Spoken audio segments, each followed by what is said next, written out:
नमस्कार, news point लेकर हाजिर हूं मैं राजीव। तो बीजेपी के लिए क्या अब बुरे दिनों की शुरुआत हो चुकी है? यह सवाल इसलिए उठ रहा है क्योंकि इधर काफी दिनों से किसी चुनावी मोर्चे से बीजेपी के लिए कोई अच्छी खबर नहीं आई है। इस साल हुए 5 राज्यों के चुनावों को आप याद कीजिए, खासकर विधानसभा चुनाव की मैं बात कर रहा हूं, जिसमें पश्चिम बंगाल, केरल और तमिलनाडु तीनों में बीजेपी को हार मिली। बंगाल में तो मोदी और शाह ने सारी ताकत झोंक दी थी, आप याद कीजिए। मिथुन चक्रवर्ती को भी अपना कोबरा अवतार दिखाने के लिए भाजपा ने मजबूर कर दिया था, लेकिन उसका कोई फायदा नहीं मिला। बंगाल के बाद उत्तर प्रदेश में पंचायत चुनाव, उसी वक्त आप याद कीजिए कि पंचायत चुनाव और उन चुनावों में भी बीजेपी ने मात खाई। फिर उपचुनावों में हार मिली और उसमें भी खासकर हिमाचल प्रदेश में तो जैसे सूपड़ा ही साफ हो गया। हाल ही में कोलकाता नगर निगम की 144 सीटों पर हुए चुनाव में बीजेपी फिर टीएमसी के हाथों बुरी तरह पिटी है। टीएमसी को 144 में से 134 सीटें मिली हैं, जबकि बीजेपी को केवल 3 सीटों से ही संतोष करना पड़ा। अब कल ही छत्तीसगढ़ में भी बीजेपी को हार मिली है और वहां भी निकाय चुनाव है। वहां नगरीय निकाय चुनावों में कांग्रेस ने 300 वार्डों में से 174 वार्ड में जीत दर्ज की है, वहीं बीजेपी 89 वार्डों में ही जीत पाई है। और इन हार की इन खबरों के बीच विधानसभा चुनावों के लिए बीजेपी की धुकधुकी जो है वो बढ़ी हुई है, खासकर उत्तर प्रदेश के लिए, क्योंकि उत्तर प्रदेश को लेकर के पीएम मोदी काफी परेशान दिख रहे हैं। इसीलिए हर चौथे पांचवें दिन किसी न किसी परियोजना को शुरू करने या उसका उद्घाटन करने के लिए या शिलान्यास करने के लिए प्रधानमंत्री नरेंद्र मोदी जी सीधे उत्तर प्रदेश पहुंच रहे हैं। गृह मंत्री अमित शाह और सीएम आदित्यनाथ योगी भी मोर्चा संभाले हुए हैं वहां पर। मगर बीजेपी की सारे जो दिग्गज हैं बीजेपी के, उनकी कवायद और सरकारी खर्च पर चुनावी तामझाम की जो रंगत है वो खाली पड़ी कुर्सियों से बेरंग होती हुई नजर आ रही है। ये खाली पड़ी कुर्सियों की बात इसलिए कर रहा हूं मैं क्योंकि बीजेपी विजय यात्रा लेकर के जो निकल रही है और कई जगह कई ऐसे सारे विजुअल्स मैं चाहूंगा कि हमारे साथी, हमारे प्रोड्यूसर उन खाली कुर्सियों के विजुअल्स भी बीच बीच में दिखाया करें, जिसको लेकर के बीजेपी काफी परेशान है। क्योंकि अलग अलग शहरों में, अलग अलग जनपदों में बीजेपी जब अपनी रैली के लिए बीजेपी के नेता जा रहे हैं तो कुर्सियां खाली मिल रही हैं। प्रियंका गांधी और अखिलेश यादव की रैली में जिस तरह भीड़ अपने आप जुट रही है, वैसा नजारा दरअसल बीजेपी की सभाओं में नहीं दिख रहा है। बल्कि अभी प्रयागराज की घटना आपको बताऊं कि प्रयागराज में महिलाओं को लुभाने के लिए मोदी जी ने रैली की थी। और यह रैली इसलिए क्योंकि प्रियंका गांधी महिला हो या लड़की हूं, लड़ सकती हूं का नारा दी हैं, और उसके बाद से यानी कांग्रेस का नारा, और उसके बाद से लगातार बीजेपी के लिए महिलाओं जो हैं उनकी चिंता होने लगी है। बीजेपी चाह रही है कि महिलाओं को हम अपने खेमे में लेकर आएं। और खासकर बात करें प्रयागराज की रैली की तो उसमें महिलाओं की नाराजगी सामने आई। और लखनऊ में दूसरी तरफ हमने देखा कि निषादों के सम्मेलन में, संजय निषाद की बात कर रहा हूं, और उस सम्मेलन में अमित शाह पहुंचे हुए थे। आरक्षण के मसले पर निषाद समाज उसी रैली से नाराज है, बीजेपी से काफी नाराज और निराश दिख रहा है। और यानी बीजेपी को कहीं जो है कहीं भी किसी भी तरह से फायदा होता हुआ नहीं दिख रहा है। अब्बा जान याद कीजिए, कब्रिस्तान याद कीजिए आप, गाय गोबर पर चर्चा हमने कल ही की थी, और हरिद्वार की धर्म संसद भी अब काम आते हुए नहीं दिख रहे हैं। ऐसे में बीजेपी के लिए अच्छा यही है कि चुनाव अभी न हो, यानी चुनाव टल जाए तो बीजेपी अपनी शक्ति शायद फिर से किसी तरह बढ़ा ले।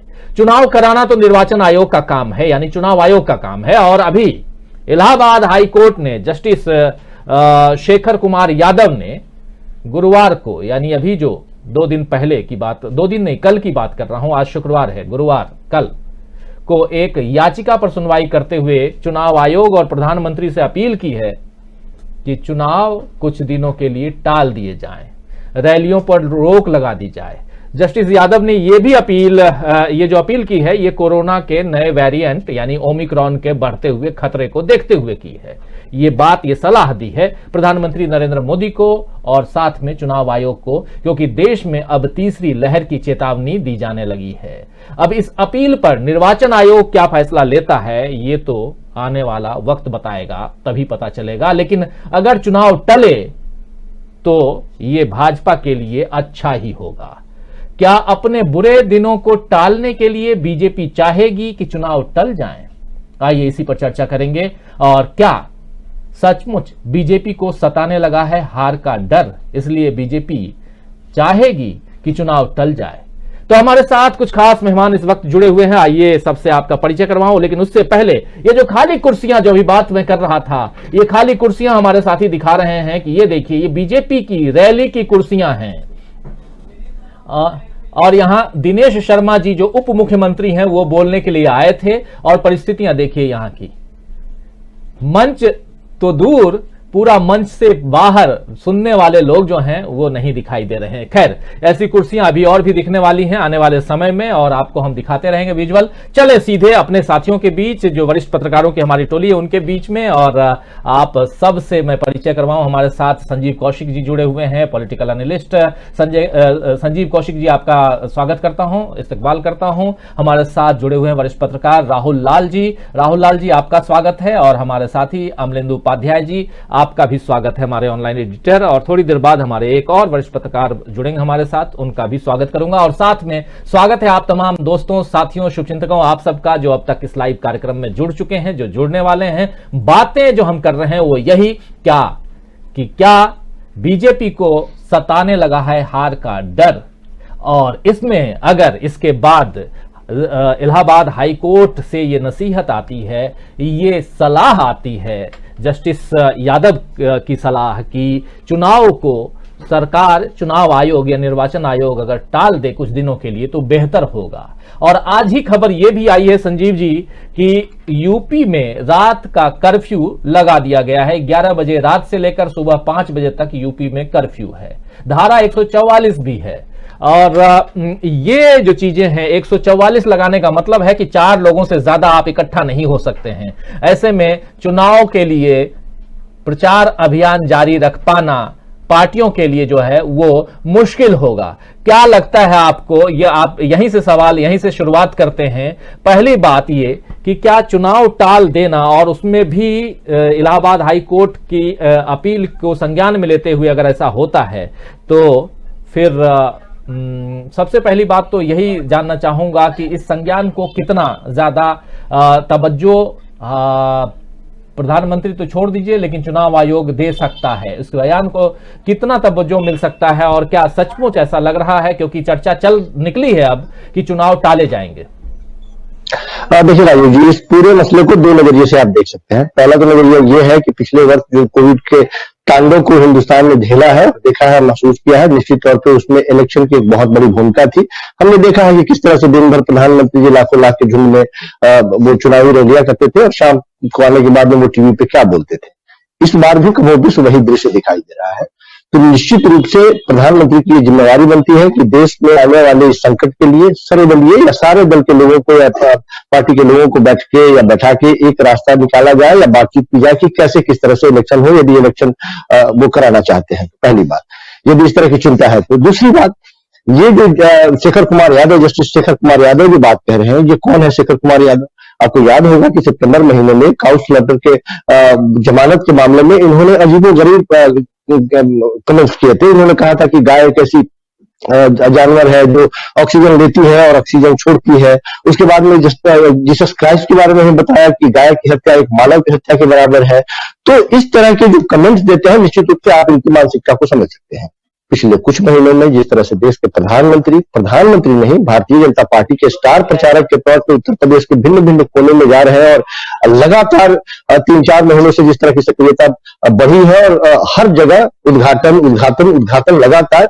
तो ये जो इवेंट आप देख रहे हैं, आने वाले दिनों में जितना काम किया गया है, हमें ऐसा व्यक्तिगत तौर पर लगता है कि उस काम की बदौलत यदि वो जाते हैं फील्ड में लोगों से, खास करके योगी जी यदि वोट मांगने जाते हैं, तो बहुत सारे ऐसे मुद्दे हैं जिसकी वजह से योगी जी पीछे आते हुए दिखाई दे रहे हैं।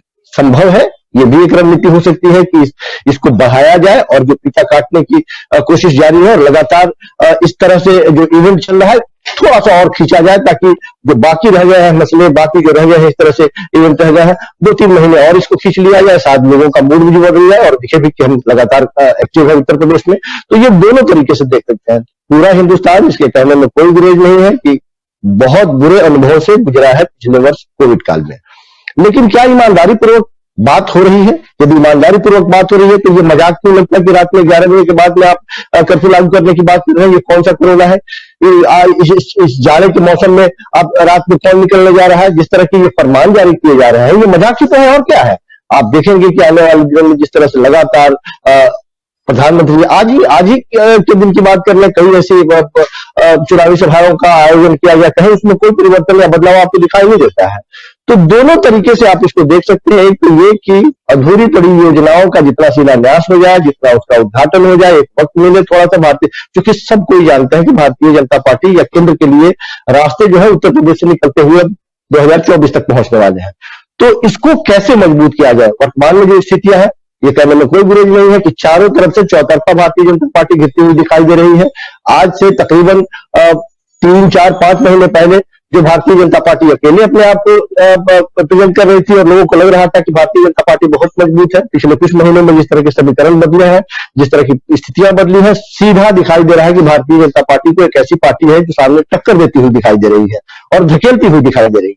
यह बात बिल्कुल सही है कि अभी भी यदि ईमानदारी पूर्वक बात की जाए तो भारतीय जनता पार्टी अपने आप को मजबूत दिखाने का प्रयास तो कर रही है, लेकिन मन में सशंकित वो इतने शंकाओं से घिरी हुई है कि उसको लगता है कि थोड़ा सा और वक्त मिलता, थोड़ा सा और मिलता। और इस नजरिए से यदि देखा जाए तो मुझे लगता है कि ये जस्टिस शेखर कुमार यादव ने जो अपील भी नहीं, वो तो किसी और मसले की सुनवाई कर रहे थे कोर्ट में, जो अदालत में जो भीड़ था, उस भीड़ को देखते हुए उनके जहन में एक बात आई और उसमें उन्होंने ये बात छेड़ दी। अब वो छेड़ दी, क्या माइंड मेकअप था पहले से, कुछ सूचनाएं थी, अब किस तरह की बात, चूंकि जस्टिस है वो काफी काबिल है, पढ़े लिखे हैं, उनके ऊपर क्वेश्चन करने की हैसियत मेरी नहीं है, लेकिन चर्चाएं तो हो ही सकती है इससे पूर्ववर्ती जिस तरह के उनके कमेंट्स रहे हैं, जिस तरह के उनके व्यवहार रहे हैं, विचार रहे हैं, उसको ध्यान में रखते हुए जहन में ये बात भी आती है कि भारतीय जनता पार्टी को थोड़ा सा और वक्त मिलना चाहिए शायद। जी, भारतीय जनता पार्टी चाहेगी कि और वक्त मिले, क्या ऐसा है? राहुल लाल जी, आपसे समझना चाहूंगा कि क्या हार के डर से टल जाएंगे चुनाव? क्या भारतीय जनता पार्टी, आपको याद होगा कि अभी कुछ दिन पहले एक चर्चा और चली थी कि पीएमओ से चिट्ठी गई, फोन गया, और वो भी किनके पास? तो मुख्य चुनाव आयुक्त के पास कि आइए बैठक करनी है। मुख्य चुनाव आयुक्त हो चाहे सुप्रीम कोर्ट के जस्टिस हो, चीफ जस्टिस हो, उनको प्रधानमंत्री नहीं बुला सकते हैं और कि कुछ चर्चा गुफ्तगू की जाए। ऐसे गुफ्तगू कीजिए, लेकिन कुछ सरकारी गुफ्तगू करनी है तो उसके प्रोटोकॉल अलग हैं, आयोग है और वो भी स्वतंत्र है अपने आप में। भारत में निष्पक्ष चुनाव कराने के लिए चुनाव आयोग की अपनी भूमिका है। लेकिन क्या दो बातें यहां, महत्वपूर्ण बातें यहां रख रहे थे हमारे साथी संजीव कौशिक जी, कि पहली बात कि हाई कोर्ट के जस्टिस यादव, जो शेखर यादव जी हैं, वो कह रहे हैं कि चुनाव टाल देना चाहिए ओमिक्रॉन के खतरे को देखते हुए। तीसरी लहर की जब हम बात करते हैं, देखते हैं, तो हां, ये सही बात है कि दूसरी लहर में इस देश ने जो भयावह तस्वीरें देखी हैं, उस आधार पर लगता है कि हां, अभी किसी भी तरह के, जब आप 200 लोगों से ज्यादा की अनुमति किसी शादी में नहीं दे रहे हैं, आप क्रिसमस और न्यू ईयर मनाने की अनुमति नहीं दे रहे हैं, आप रात को कर्फ्यू लगा दे रहे हैं, तो इसका मतलब है कि आप अन्य आयोजन, जिसमें कि चुनाव सबसे बड़ा आयोजन है, जहां लाखों की भीड़ हो रही है, इकट्ठा हो रही है, अलग अलग ढंग से प्रधानमंत्री नरेंद्र मोदी की रैलियों में घोषित तौर पर कहा जाता है कि 2.5 लाख महिलाओं को लेकर आना है और पूरे प्रदेश से लेकर के आना है, एक बस में ठूस कर ले आना है, एक बस मतलब 2.5 लाख के लिए नहीं, मैं एक अलग अलग बसों की बात कर रहा हूं, ठूस कर ले आना है और लाए जा रहे हैं। और ऐसे में हो सकता है कि खतरा बढ़ जाए। बिल्कुल सही कह रहे हैं संजीव कौशिक जी, और इस आधार पर देखा जाए तो जस्टिस यादव का जो बयान है वो बहुत सही है। लेकिन दूसरा पहलू भी है, सिक्का का जो दूसरा पहलू है वो ये है कि आखिर इस वक्त इसकी जरूरत क्यों है? क्या हमारे देश की जो स्वास्थ्य सुविधाएं, जो स्वास्थ्य व्यवस्थाएं हैं, वो अभी भी उतनी ही लचर हैं? इसी प्रदेश में कहा गया और वो भी आधिकारिक तौर पर विधानसभा में योगी आदित्यनाथ ने कहा है, विधानसभा में योगी, मैं रिपीट कर रहा हूं कि योगी आदित्यनाथ ने कहा है कि ऑक्सीजन की कमी से एक भी मौत नहीं हुई यूपी में। इसका मतलब आपके यहां की व्यवस्था सुदृढ़ है। जब सुदृढ़ है तो फिर चुनाव आप करवाएंगे। लेकिन यहां फिर भी सवाल उठता है कि क्या चुनाव होगा, और चुनाव अगर नहीं होता है तो इससे किसको फायदा होगा? हम तो लिख रहे हैं यहां कि क्या बीजेपी को सताने लगा है हार का डर? और इसी सवाल के साथ आपके पास आना चाहूंगा, इतनी जो बातें मैं रख रहा था इसी सवाल के लिए कि क्या सचमुच अब बीजेपी को सताने लगा है हार का डर? क्योंकि चुनाव करवाना नहीं करवाना आयोग का मामला है, और ये आयोग से इतर प्रधानमंत्री और बाकियों और किनका कितना दबाव रहता है ये हम सब जानते हैं। फिर भी कुछ प्रोटोकॉल हैं जिस आधार पर हम सीधा आरोप आक्षेप नहीं कर सकते, लेकिन ये तो कह ही सकते हैं कि क्या सताने लगा है बीजेपी को हार का डर? क्या कहेंगे राहुल लाल जी? बीजेपी को तो हार का क्या, मैं तो कहूंगा कि मोदी जी को उत्तर प्रदेश के चुनावों से डर लग रहा है। मोदी जी उत्तर प्रदेश के चुनाव से डर चुके हैं, और ये कोई अतिशयोक्ति का बयान नहीं है। जो जमीनी स्थितियां हैं वो इसी की तरफ हम लोगों को ले जा रही है। इनकी स्थिति ऐसी है, जो परीक्षा देते हैं जब छात्र, तो उसमें जो कमजोर छात्र होते हैं वो लास्ट टाइम में चाहते हैं कि एग्जाम थोड़ा आगे बढ़ जाए, थोड़ा आगे बढ़ जाए, कुछ हमें और पढ़ने का मौका मिल जाए। इनका क्या रहा, इन्होंने विकास का वादा किया था कि उत्तर प्रदेश में डबल इंजन के नाम पे विकास का एक बड़ा सा जो है कि यहाँ पे हम एक विकास का पर्याय बनाएंगे उत्तर प्रदेश को। लेकिन मैं एक आंकड़ा दे रहा हूं, जब 2017 के चुनाव में जिसमें उत्तर प्रदेश की जनता गदगद होकर मोदी जी को वोट दे रही थी, उस समय यहां पर का जीडीपी ग्रोथ रेट क्या था? उस समय यहां पर जीडीपी ग्रोथ रेट 12% का था, 12% के ऐतिहासिक ग्रोथ रेट पे था। और जनता की उम्मीदें क्या थी कि भाई हमें 12% का भी जीडीपी ग्रोथ रेट नहीं चाहिए, हमें तो जीडीपी ग्रोथ रेट चाहिए 24% का, 30% का। यह अपेक्षाएं थी डबल इंजन के सरकार से। और वो कहां चली गई? वो सीधे सीधे अगर हम लोग औसत निकालते हैं तो आज के डेट में योगी जी के कार्यकाल संभालने से लेकर मार्च 2021 तक का जो आंकड़ा है वो हमें ले जाता है 1.95%, यानी 24% का सपना दिखा के 2% का भी ग्रोथ रेट नहीं देना। तो ये स्थितियां हैं राजीव जी, जिसके कारण से कि मोदी जी डर रहे हैं कि उत्तर प्रदेश का चुनाव का क्या किया जाए। वो जो खाली कुर्सियां हैं, मैं बार बार कह रहा हूं कि अभी इस समय का जो महंगाई का मामला है वो 14.58% जो हमारा थोक महंगाई दर है वो 20 वर्षों का ऐतिहासिक रिकॉर्ड टूट रहा है इस समय। बेरोजगारी का रिकॉर्ड जो 45 वर्षों का रिकॉर्ड, जो चर्चा में लोग बोलते हैं कि 45 वर्षों का रिकॉर्ड टूट रहा था, वो कब टूट रहा था? वो टूट रहा था कोरोना काल से पहले। तो कोरोना काल के बाद तो सरकार कोई बेरोजगारी का आंकड़ा ही जारी नहीं कर रही है, तो अब तो पता नहीं कब का रिकॉर्ड टूट चुका है उसमें। तो स्थितियां बिल्कुल ही उत्तर प्रदेश में जो मानक था, जो विकास के तमाम मानक मोदी जी ने बनाए थे, उन मानकों पे किसी भी कसौटी पे थोड़ा भी कसने का प्रयास करें तो उन मानकों पे मोदी जी कहीं खड़े नहीं उतरते हैं। इसी से बचने के लिए हम लोगों ने क्या देखा कि ये राम मंदिर के मामले में आए, तो उनको लगा कि राम मंदिर का मामला गर्म हो जाएगा। लेकिन वहां पर भी जिस तरह से उन्होंने भगवान राम को भी जो कि चंदा चोरी के मामले में, जमीनों के लूटपाट के मामले में, जमीन घोटाले के मामले में जिस तरह से ये ले गए, स्थितियां वहां पर भी बिगड़ गई। इनको लगा कि चलो भगवान राम से अगर नहीं हो रहा है तो चलो काशी विश्वनाथ का कुछ कर लिया जाए। काशी विश्वनाथ कॉरिडोर जो कि बिल्कुल आधा अधूरा बना हुआ है, अभी भी अगर जो बनारस में लोग हैं वो जाएंगे देखेंगे काशी विश्वनाथ कॉरिडोर पे काम चल रहा है। लेकिन आपने आनंद फानंद में 13 दिसंबर को उस दिन काशी विश्वनाथ कॉरिडोर को जो है कि आप लोग उद्घाटन किया, जिस दिन की संसद में जो है कि शहीदों का वार्षिकी था। 2001 में जो आतंकी हमला हुआ था, हमारे वीर शूरवीर जवानों ने अपनी जान की बाजी लगा के हमारे लोकतंत्र के मंदिर को सुरक्षित रखा था। उसको मनाने के लिए समय नहीं था इनके पास, लेकिन ये काशी विश्वनाथ कॉरिडोर पहुंच जाते उतने पवित्र दिन में।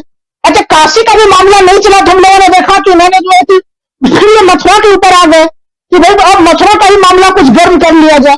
क्योंकि हम लोग जानते हैं कि भारतीय जनता पार्टी जब विफल होती है पूरी तरह से, तो वो एक तरह से पोलराइजेशन पॉलिटिक्स के ऊपर आती है। वो चाहती है कि धार्मिक उन्माद भड़के, और वो धार्मिक उन्माद भड़काने में उन्होंने पूरी ताकत लगा दी, एक तरह से मथुरा के मामले में भी। जब मथुरा का मामला भी इनका असफल हो गया तो इन्होंने धर्म संसद बैठा दिया इन्होंने ये। और वहां पे जिस तरह के बयान दिए गए, अरे आप कहते हैं कि मैं तो लोकतंत्र के मंदिर में मैं शीश नवाता हूं। वो तस्वीरें हमें भी याद है जब ये लोग संसद जा रहे थे, वहां पे सिर जो है कि झुका रहे थे संसद के दरवाजे पे। अगर आपको रूल ऑफ लॉ की इतनी चिंता है तो जिन लोगों ने उन्मादी भाषण दिए उनके ऊपर कब कार्रवाई करेंगे आप?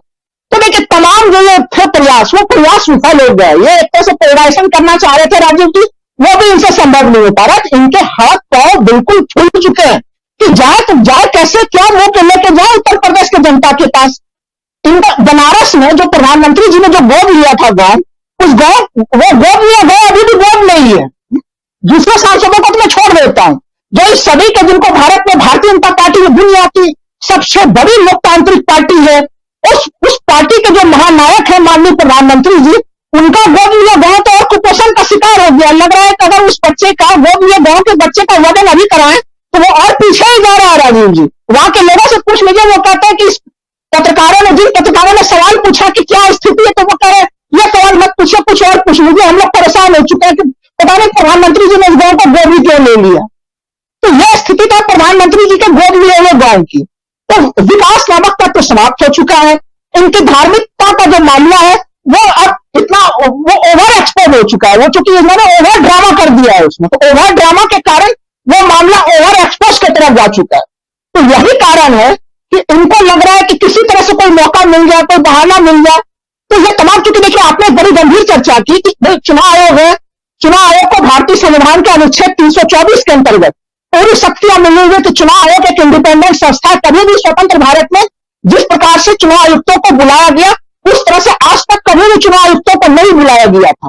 तो आप संविधान की हर हमेशा धज्जी उड़ाते हैं और आपने संवैधानिक संस्थाओं की मर्यादा का उल्लंघन किया, जो अपने भूमिका में कहा भी था राजीव जी कि भाई चाहे चुनाव आयोग हो, चाहे माननीय सर्वोच्च न्यायालय हो, वो एक बिल्कुल एक इंडिपेंडेंट स्वतंत्र संस्था है, स्वतंत्र संवैधानिक संस्था है। उनकी बड़ी अपनी व्यापक जो है कि उनका स्वरूप है कि कहीं से भी आपकी कोई गतिविधि ऐसी नहीं होनी चाहिए जिससे कि लगे कि उसके स्वतंत्रता का क्षरण हो रहा है।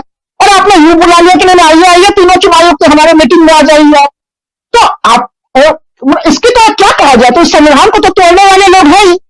तो इनके जो दावे थे, पूरे दावे के दावे धार्मिक मामले नहीं चल पा रहे। दूसरी चीज की, जो उत्तर प्रदेश में लॉ एंड ऑर्डर का मामला ये उठाते थे, उत्तर प्रदेश के किसी भी जनता से पूछ लीजिए, लॉ एंड ऑर्डर के मामले में इतनी बुरी स्थिति है कि लोगों को खुद ही किसी पुलिस के ऊपर कोई विश्वास नहीं बचा है। तो आप आर्थिक एजेंडे पे असफल, और मैं पहले भी मैं कहता रहा हूं कि इस सरकार के पास समस्या ये है कि जो डबल इंजन का कॉन्सेप्ट ये लेके आए थे वो पूरी तरह से टूट चुका है। देखिए 2000, अगर आप उत्तर प्रदेश और पीछे के सरकारों में चले जाइए ग्रोथ रेट के आंकड़ों को देखने के लिए, तो चाहे वो बहन मायावती जी की सरकार हो, अखिलेश यादव की सरकार हो, उनका जीडीपी का ग्रोथ रेट इनसे बहुत ऊपर मिलता है हम लोगों को। वो तो काफी ऊपर के मापदंड पर ले गए थे। और अगर हम लोग 2014 से 17 यानी कि जब केंद्र में मोदी जी थे और उत्तर प्रदेश में अखिलेश यादव थे, तब भी उन्होंने एक तरह से उत्तर प्रदेश के ग्रोथ रेट को बिल्कुल बना के रखा था। मैं आंकड़ों की बात इसलिए कर रहा हूं कि देखिए जनता के दुख दर्द को तो हम लोग समझते ही, लेकिन उस बातों को और मूल रूप से केंद्रीय सांख्यिकी संगठन के आंकड़े हैं, जो तमाम आंकड़े में दे रहा हूं वो केंद्रीय सांख्यिकी संगठन के आंकड़े। और हम लोग को पता है राजीव जी की उन संस्थाओं के ऊपर उन्होंने कितना दबाव बनाया। अगर वो संस्थाएं अपने विपक्षियों को इतना बड़ा आंकड़ा उस समय वो दे पा रहे थे, अगर वो दबाव नहीं होता तो वो आंकड़े जो मैं बता रहा हूं वो 12% वाला आंकड़ा वो 20% से नीचे नहीं होता, क्योंकि उन्होंने जीडीपी के आंकड़े में भी काफी छेड़छाड़ की थी। तो यही कारण है कि ये लगातार बच रहे। मैं कह रहा हूं कि विरोधाभास भी दिख रहा है हम लोगों को। आप कह रहे हैं कि रात के समय में आप कोरोना कर्फ्यू लगा रहे हैं। आपको अगर कोरोना से लड़ना है आपको, तो आप कहिए कि ठीक है चुनावी रैलियां नहीं होंगी, चुनावी रैलियां होंगी तो हम उसमें संख्या फिक्स कर देंगे, उसमें कोरोना प्रोटोकॉल का पालन करते हुए करेंगे चुनावी रैलियां। आप वो नहीं करेंगे। दिन में तो आप लाखों करोड़ों की भीड़ जुटाएंगे, आप लाखों की भीड़ जुटाएंगे, और रात के अंधेरे में आप कर्फ्यू लागू करेंगे। तो ये तुगलकी फरमान किसको समझाना चाहते हैं? ये तो ऐसा तुगलकी फरमाने का छोटा बच्चा भी समझ जाएगा कि कोरोना से कैसी बड़ी लड़ाई लड़ने की तैयारी हो रही है इस देश में। तो ये नहीं चलने वाला, ये एक्सपोज हो चुका है।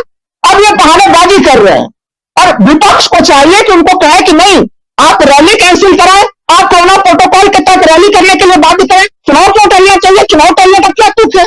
आप एक संवैधानिक व्यवस्था में चुनाव नहीं करा सकते। और बड़ा राजीव जी आपने बड़ी अच्छी चीज कही कि भाई आपका स्वास्थ्य व्यवस्था इतना सुदृढ़ है कि आपके यहाँ ऑक्सीजन की कमी से एक बात नहीं हुई। अरे उस समय तो जो लोग ऑक्सीजन की कमी के कारण सोशल मीडिया पे मदद मांगते थे उसके ऊपर आप FIR दर्ज करा रहे थे आप।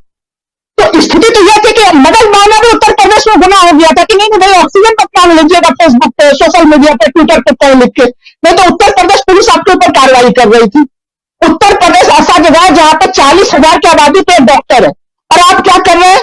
3 दशक पहले जब कांग्रेस थी सत्ता में, उनके जिला अस्पतालों को आप मेडिकल कॉलेज के रूप में आप जो है आप उसको उद्घाटन कर रहे हैं। सरकारी चाहिए आपको कि आप जिला अस्पताल को मेडिकल कॉलेज का दर्जा देकर अभी भी कांग्रेस की 30 साल पुराने उपलब्धियों को अपनी उपलब्धि बताने में लगे। अब तक तो स्थिति यह थी राजीव जी की ये समाजवादी पार्टी की उपलब्धियों को बता रहे थे, ये मायावती जी के उपलब्धियों को अपने बता रहे थे। अब तो ये हद दर्जे की चीज हो गई कि कांग्रेस के 30 साल पुराने चीजों को भी ये लेने लगे। तो ये चुनाव से डर रहे हैं और इनकी मंशा है कि एन कैन प्रकार चुनाव टले। कोरोना से लड़ने में इनकी दिलचस्पी अगर होती तो पश्चिम बंगाल के चुनाव को ये टालने का प्रयास करते, उत्तर प्रदेश के पंचायत चुनाव को ये टालने का प्रयास करते, लेकिन इनका कोई भी ऐसा प्रयास हम लोगों को दिखा नहीं। बिल्कुल बिल्कुल, चुनाव टालने की बात हम कर रहे हैं, इस पर ही चर्चा कर रहे हैं दोस्तों। और ये चर्चा इसलिए कर रहे हैं, इस वक्त हमारे दो साथी संजीव कौशिक जी और राहुल लाल जी इस पर अपनी बात रख रहे थे। जो साथी बाद में जुड़े हैं उनके लिए ये अपडेट कर रहा हूं कि एक जो कमेंट आया है, एक नसीहत आई है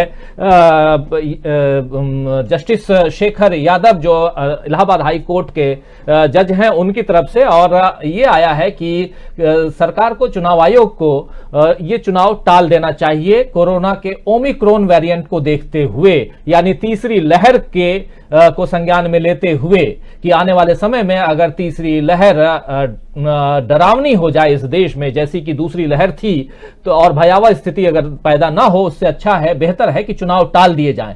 सवाल ये उठता है कि, और इसी पर अभी चर्चा हम लोग कर भी रहे थे, कि आप लहर को देखते हुए चुनाव को टालने की बात तो कर रहे हैं, समझा तो रहे हैं, लेकिन ये बात भी, ये आदेश भी पारित होना चाहिए कि इस लहर से पहले आप लोगों ने, आप लोगों ने केंद्र से लेकर के राज्य सरकार, आप लोगों ने इस लहर की चुनौतियों को झेलने के लिए क्या क्या कदम उठाए हैं। ये सबसे बड़ा सवाल यहां जो होना चाहिए, जो नहीं पूछा जा रहा है। लेकिन खैर अमलेंदु जी, लेकिन ये चुनाव टालने की नसीहत जो है, क्या बीजेपी के लिए वरदान साबित होगी ये नसीहत?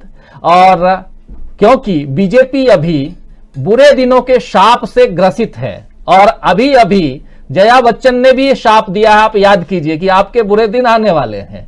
तो आपको क्या लगता है, आप इसको किस रूप में देखते हैं? ये इलाहाबाद हाई कोर्ट से लेकर के संसद भवन तक, संसद के अंदर, यानी राज्यसभा की बात मैं कर रहा हूं, जया बच्चन के बयान की बात कर रहा हूं, और साथ में अगर चुनाव टाल दिया जाता है तब, और नहीं टलता है तब। कोरोना सेकेंडरी, कोरोना को मैं किनारे रखकर पॉलिटिक्स की बात कर रहा हूं।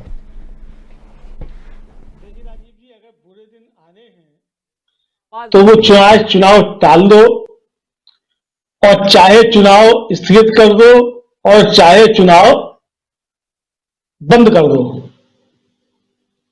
कराओ ही मत। अंतिम चुनाव जो है वो 2017 में हो चुका, चाहे ये कर दो।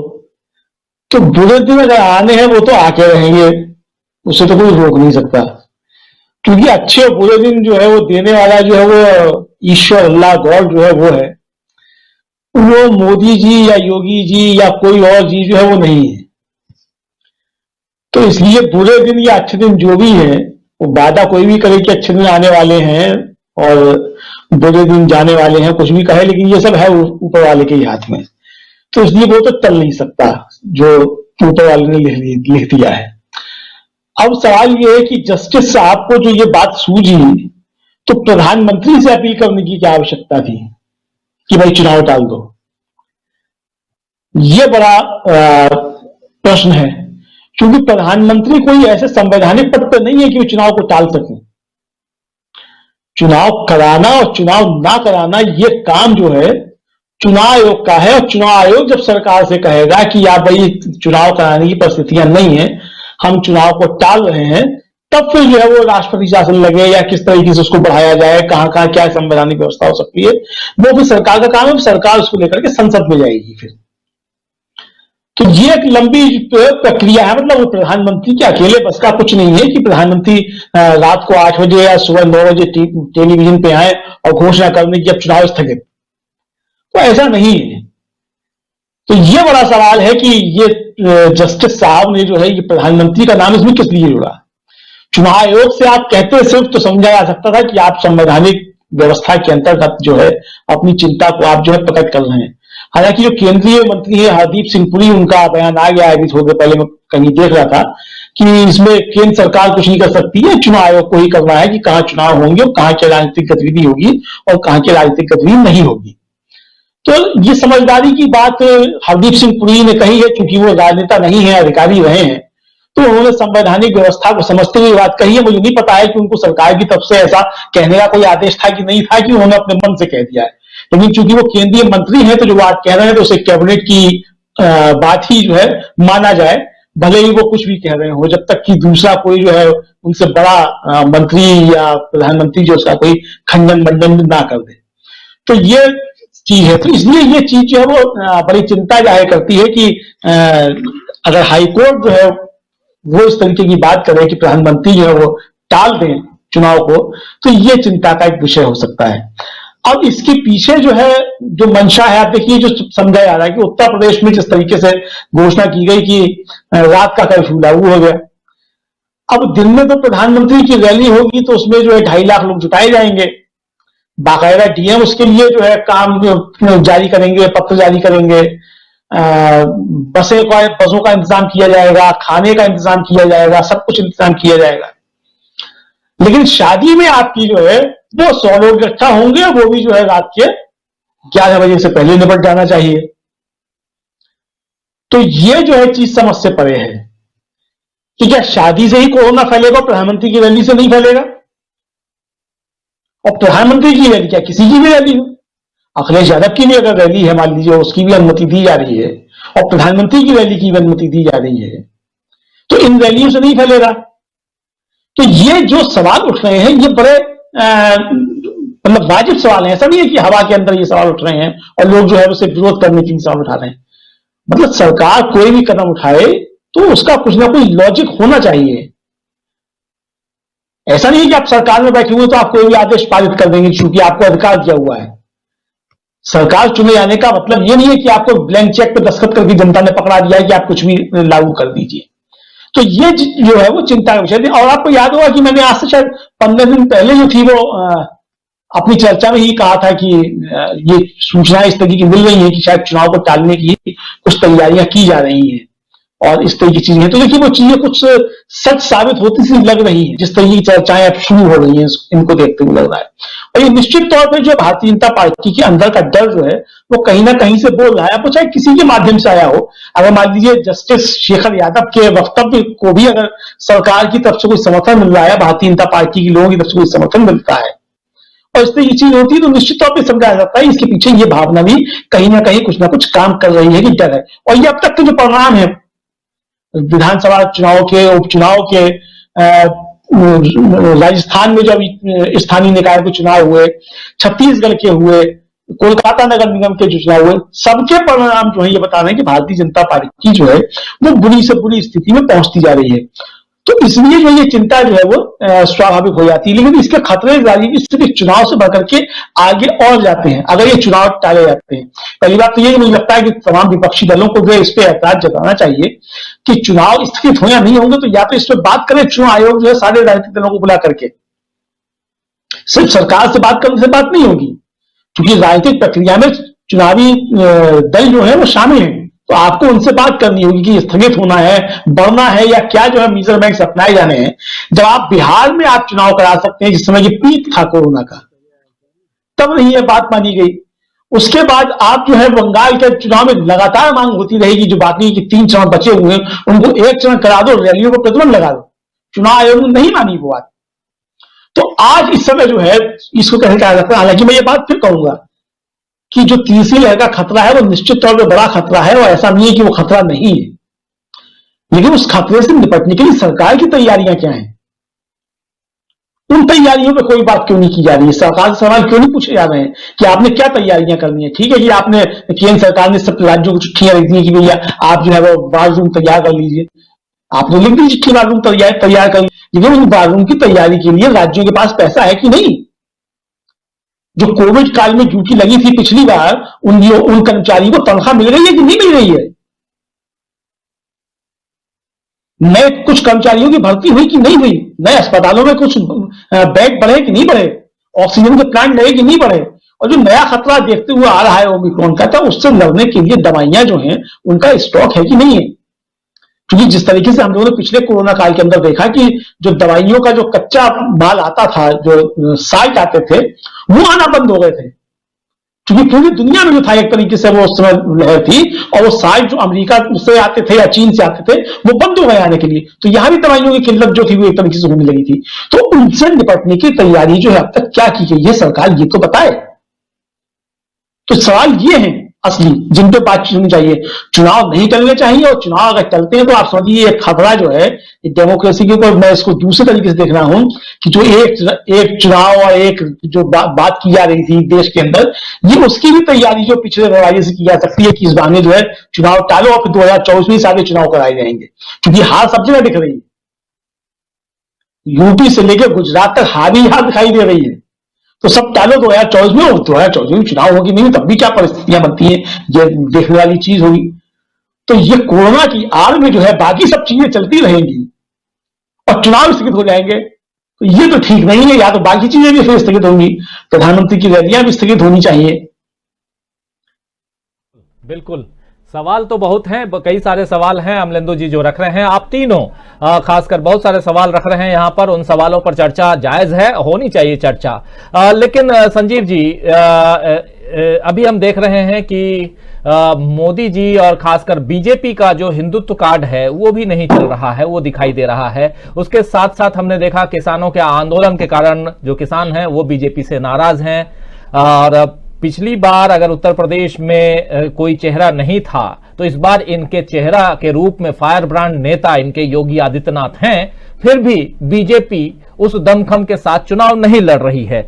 और दूसरी तरफ उनके कारण कहा जा रहा है कि ब्राह्मण नाराज हैं, उनकी गतिविधियों पिछले 5 साल के कार्यकाल जो है, क्रियाकलाप जो है वो। उसके अलावा हमने देखा कि धर्म संसद की बात बहुत हो रही है, हरिद्वार के धर्म संसद की बात हो रही है, सोशल मीडिया पे वीडियो वायरल हो रहे हैं। और उस धर्म संसद से जो साधु संतों में और कुछ महिला संतों ने भी जिस प्रकार अनर्गल बातें, समाज को तोड़ने की बातें, इस देश के जो ताना बाना, इस हमारे संविधान का जो है उसको खत्म करने की बातें खूब की गई हैं। और इसको लेकर के भी बहुत सारे सवाल बीजेपी पर, मोदी सरकार पर और खासकर उत्तराखंड सरकार पर भी उठाए जा रहे हैं। अभी तक कुछ भी उसका जवाब नहीं आया है। तो बहुत सारे, उसके अलावा राम मंदिर, मथुरा, काशी, सब कुछ देख लिया। सब कुछ करके भी बीजेपी कुछ नहीं कर पा रही है, लेकिन डरी हुई है। क्या कारण हो सकता है कि आपका हिंदुत्व भी नहीं चल रहा है, आपका अयोध्या भी नहीं चल रहा, आपका काशी भी नहीं चल रहा, आपका मथुरा भी नहीं चल रहा है, धर्म संसद भी नहीं चल रहा है, किसानों का आंदोलन वापस कर लिए आप, फिर भी किसान नाराज अभी भी आपके साथ में हैं। कई जगह से खबरें आ रही हैं, हमारे साथी राहुल लाल जी लगातार घूम भी रहे हैं पश्चिमी उत्तर प्रदेश में और अच्छी तरह से बताएंगे कि किसानों को अभी भी गांव-गांव में किसान जो हैं बीजेपी के नेताओं को अपने गांवों में पहुंचने नहीं दे रहे हैं, ये आंदोलन खत्म होने के बाद भी। तो डर का कारण, और पहली बात ये कि आखिर इन सब के बाद भी कब्रिस्तान और शमशान भी जोड़ लें, जो पिछली दफा तो खूब चल गया, इस बार वो भी नहीं चल रहा है। कब्रिस्तान की बात फिर से लेकर के आए योगी आदित्यनाथ। आप माफिया खत्म करने की बात कर रहे हैं, मच्छर और माफिया की तुलना कर रहे हैं, महिलाओं की बात कर रहे हैं कि महिलाएं जो हैं और लड़कियां स्कूटी से जा सकती हैं गहने लाद कर रात को 12 बजे, लेकिन हकीकत कुछ और है। महिलाओं को बुलाते हैं प्रयागराज में और उसके बाद वहां से जब महिलाएं निकलती हैं तो कहती हैं कि हमारे साथ ये अन्याय हो रहा है। कुछ भी तो नहीं चल रहा है, लेकिन नहीं चलने का कारण क्या हो सकता है, जरा समझाइए। आप पॉलिटिकल एनालिस्ट करते भी हैं और बहुत बारीकी से चीजों को समझते भी हैं। संजीव जी, जरा समझना चाहूंगा कि आखिर क्या कारण है, और क्या यही जो आप कारण बताएंगे यही कारण है कि चुनाव टालना चाहती है बीजेपी?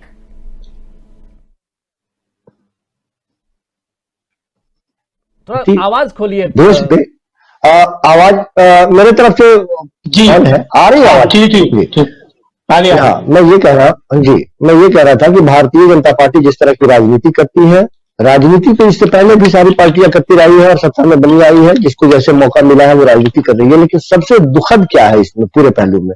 सबसे दुखद यह है कि देश के संवैधानिक संस्थाओं के शीर्ष पे जो लोग बैठे थे, जिन लोगों पे हमें यकीन था कि नहीं वो किसी जात, धर्म, संप्रदाय, पार्टी, पॉलिसी से ऊपर उठ के केवल और केवल हिंदुस्तान की बात करेंगे, संवैधानिक बात करेंगे, वो लोग भी इसके जद में आते हुए दिखाई दे रहे हैं। आज की टिप्पणी को भी मैं उसी कड़ी में जोड़ के देखता हूं। इससे पहले आप कई बार देखेंगे चाहे अदालत के शीर्ष पद पर बैठे हुए लोगों के बारे में जब संदेह की बात आती है या उसकी तरफ भी उंगली उठती है तो भी उसके कारण होते हैं। क्यों कारण होते हैं वो भी आपको पता है।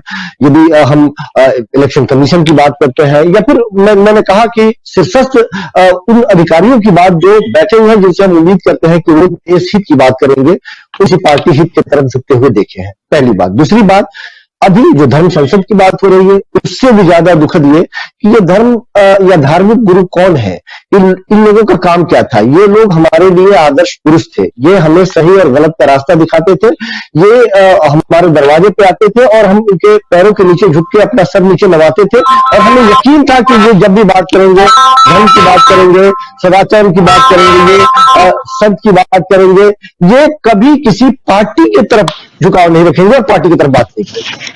इनका भी राजनीतिकरण हो गया है और ये भी राजनीति में पगे हुए दिखाई देते हैं।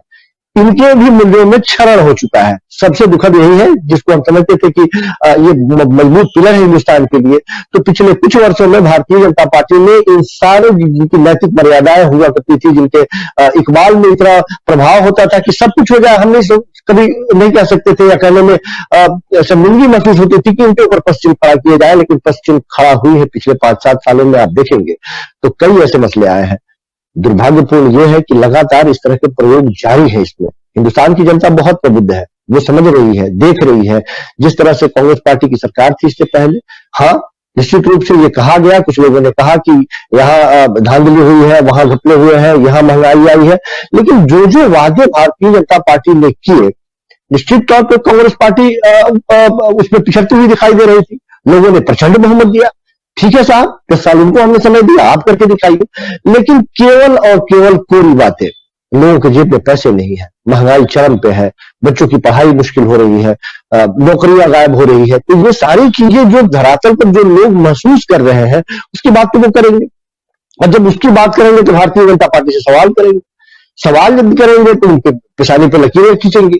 और यही कारण है कि भारतीय जनता पार्टी अब लगातार चाहती है, क्योंकि मैंने इससे पहले भी मैंने कहा था कि जब आप 4 साल, 4.5 साल, 4.5 साल सत्ता में या 5 साल पूरे करने वाले होते हैं तो होना ये चाहिए नियंत्रण कि आप केवल और केवल जिन कार्यों का आपने पहले शिलान्यास किया है उसका उद्घाटन करते हुए आप दिखाई देते। लेकिन इस चलाचली के बेला में यदि आप शिलान्यास करते हुए दिखाई दे रहे हैं, देश के प्रधानमंत्री को कोई दूसरा काम ही नहीं है।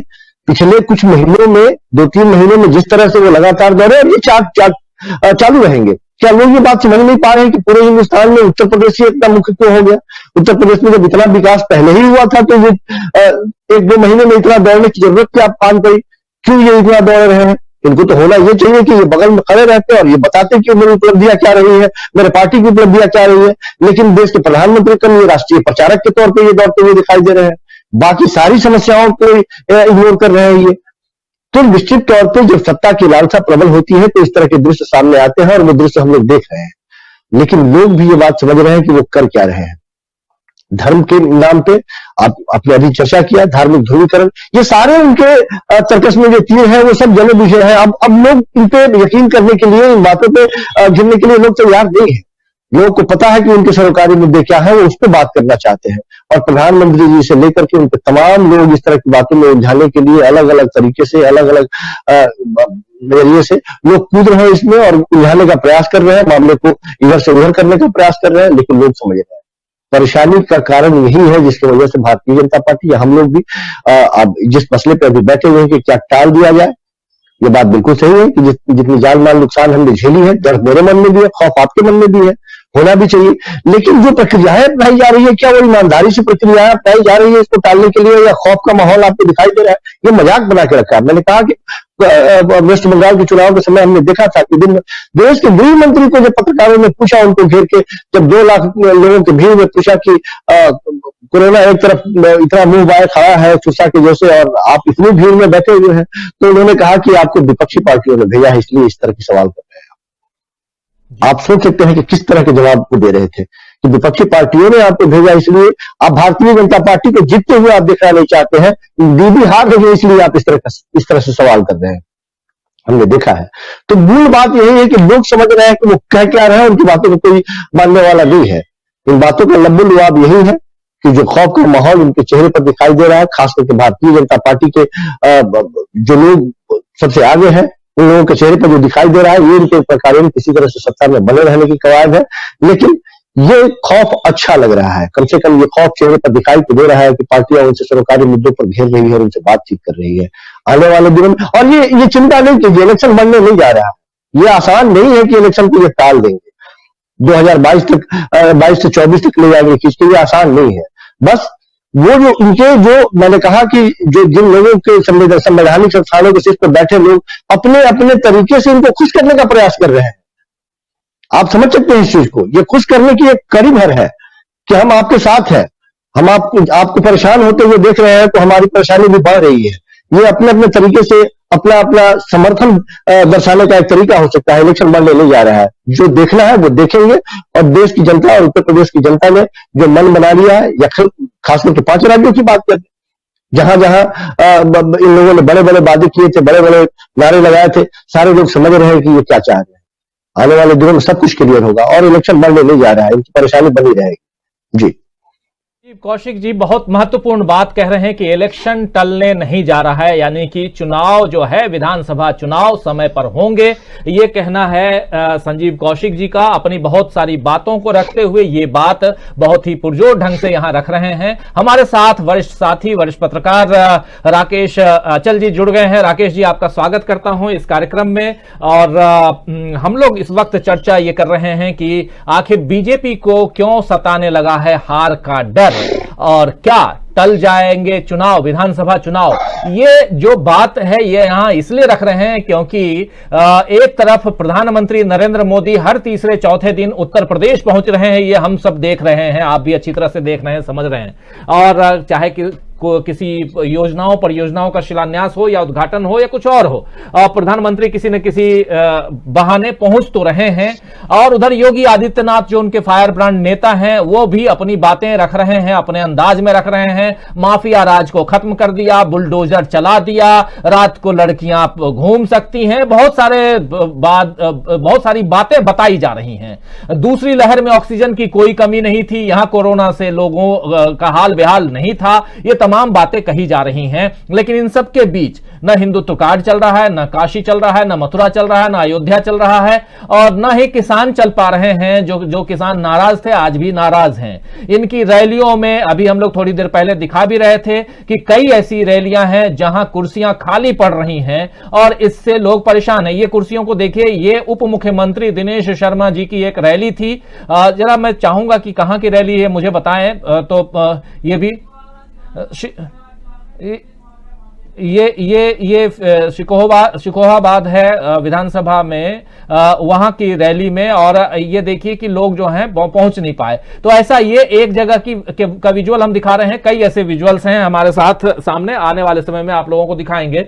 लेकिन राकेश अचल जी, हम यहां दो बातें रख रहे हैं। एक ये कि ये तमाम कार्ड जो हैं वो नहीं चल पा रहे हैं और कुर्सियां खाली दिखाई दे रही हैं, जिससे एक डर तो बैठना लाजिमी है कि ये कोई भी पार्टी रहे उनको डर सताएगा ही।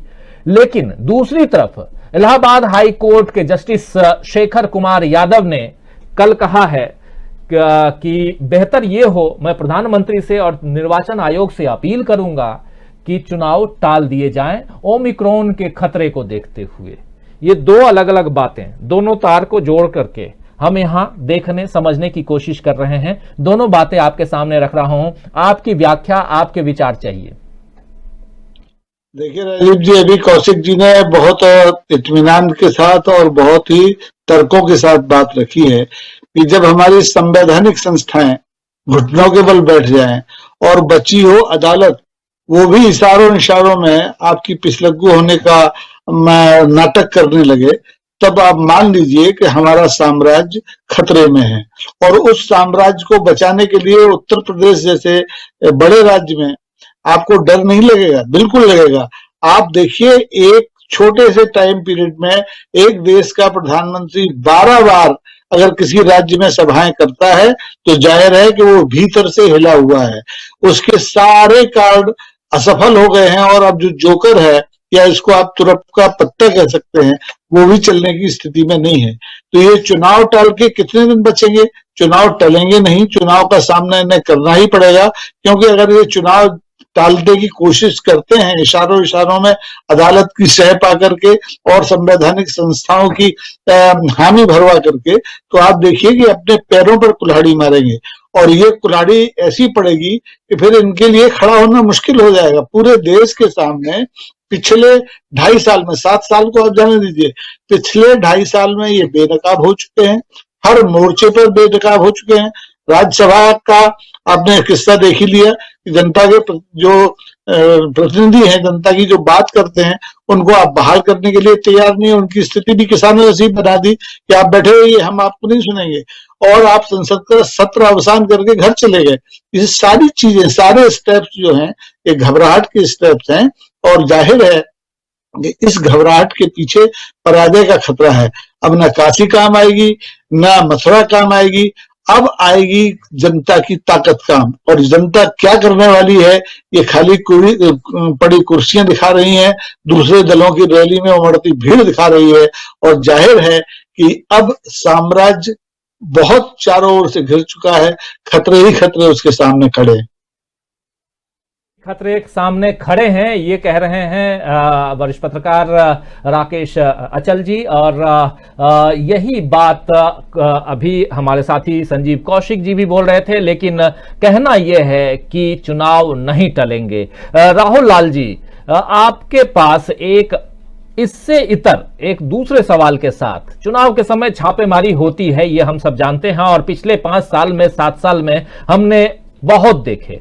और चुनाव जैसे आता है, मध्य प्रदेश में चुनाव था तो कमलनाथ जी के यहाँ, उनके ओएसडी के यहाँ छापे पड़ गए। अगर वेस्ट बंगाल में चुनाव है तो ममता बनर्जी और उनके जो इर्द गिर्द जो लोग हैं, उनके यहाँ छापे पड़ने शुरू हो गए। तो ये हथकंडा अपनाने की कोशिश, और वो उसमें बीजेपी काफी आगे है, और सब जानते हैं, हमारे साथी जो जुड़े हुए हैं वो भी अच्छी तरह से जानते हैं। अब छापेमारी की कार्रवाई हो रही थी समाजवादी पार्टी के यहाँ, यानी कि जो अखिलेश यादव हैं उनके करीबियों के यहाँ, और उनमें से एक जो इत्र के कारोबारी हैं, उनके यहाँ 150 करोड़ से ज्यादा का रकम नकद में मिलना, और उस पर दिन भर चर्चा जारी है। और कह रहे हैं कि इतने नोट हैं कि अभी गिनती जारी है। नोट की मशीनें लगाई गई हैं, गिनने की मशीनें लगाई गई हैं, और कंटेनर मंगाया गया है रुपए को उसमें लाद कर ले जाने के लिए जीएसटी कार्यालय में। चलिए ठीक है, सवाल यहां दूसरा है कि क्या थोड़ा बहुत जो समाजवादी पार्टी जबरदस्त टक्कर देती हुई नजर आ रही थी अभी तक, या आ रही है अभी तक बीजेपी को उत्तर प्रदेश में, ये जो है ये समाजवादी पार्टी को क्या डेंट लगाएगा? एक दूसरी चीज, इसका क्या लाभ बीजेपी को मिल पाएगा? आप करते तो इसीलिए हैं इस समय में ये कि कुछ ऐसे नोट निकले, भोंपू मीडिया जो है वो पूरे देश दुनिया को और खासकर जो मतदाता हैं वहां तक इस बात को पहुंचाए कि देखिए जिस समाजवादी पार्टी के ऊपर आप भरोसा कर रहे हैं वो समाजवादी पार्टी का ही एक नुमाइंदा क्या कर रहा है, इतने नोट हैं, इतना ये है। क्या लगता है कि चुनाव टालने, हार का डर, इन सब की जो हम बात कर रहे हैं, इसमें ये एक फायदेमंद जो गोटी या कहें तुरुप का इक्का जिसकी बात अभी कर रहे थे राकेश अचल जी, ये साबित होगा? देखिए, ये कहीं से तुरुप का इक्का नहीं, कहीं से भी सफल नहीं हो सकता। क्यों नहीं सफल होगा? देखिए, 2-3 चीजें समझनी पड़ेगी। अतीत में हम लोगों ने देखा, आप देखिए महाराष्ट्र के चुनाव में हमें ध्यान में है कि जब काफी बारिश में भी भीगते हुए जो है कि वो शरद पवार चुनाव प्रचार कर रहे थे, तब उस समय उनके ऊपर ईडी को लेकर जो है कि बड़ी सी कार्रवाई हो रही थी। पूरे देश भर में ऐसा दिखाया जा रहा था जैसे कि सबसे ज्यादा जो है कि वित्तीय घोटाला करने वाले अपराधी अगर कोई है तो वो शरद पवार ही है। लेकिन उल्टा उसका परिणाम क्या हुआ कि जनता का सहानुभूति वोट जो है वो और शरद पवार जी के साथ हो गया कि देखिए इस उम्र में भी वो जिस तरह से मशक्कत के साथ पानी में भीगते हुए चुनाव प्रचार कर रहे हैं लगातार, और उनके ऊपर किस तरह से जो है कि हमले किए जा रहे हैं, उसको कहीं ना कहीं मराठी मनुष्य से भी उसमें जोड़ा गया था।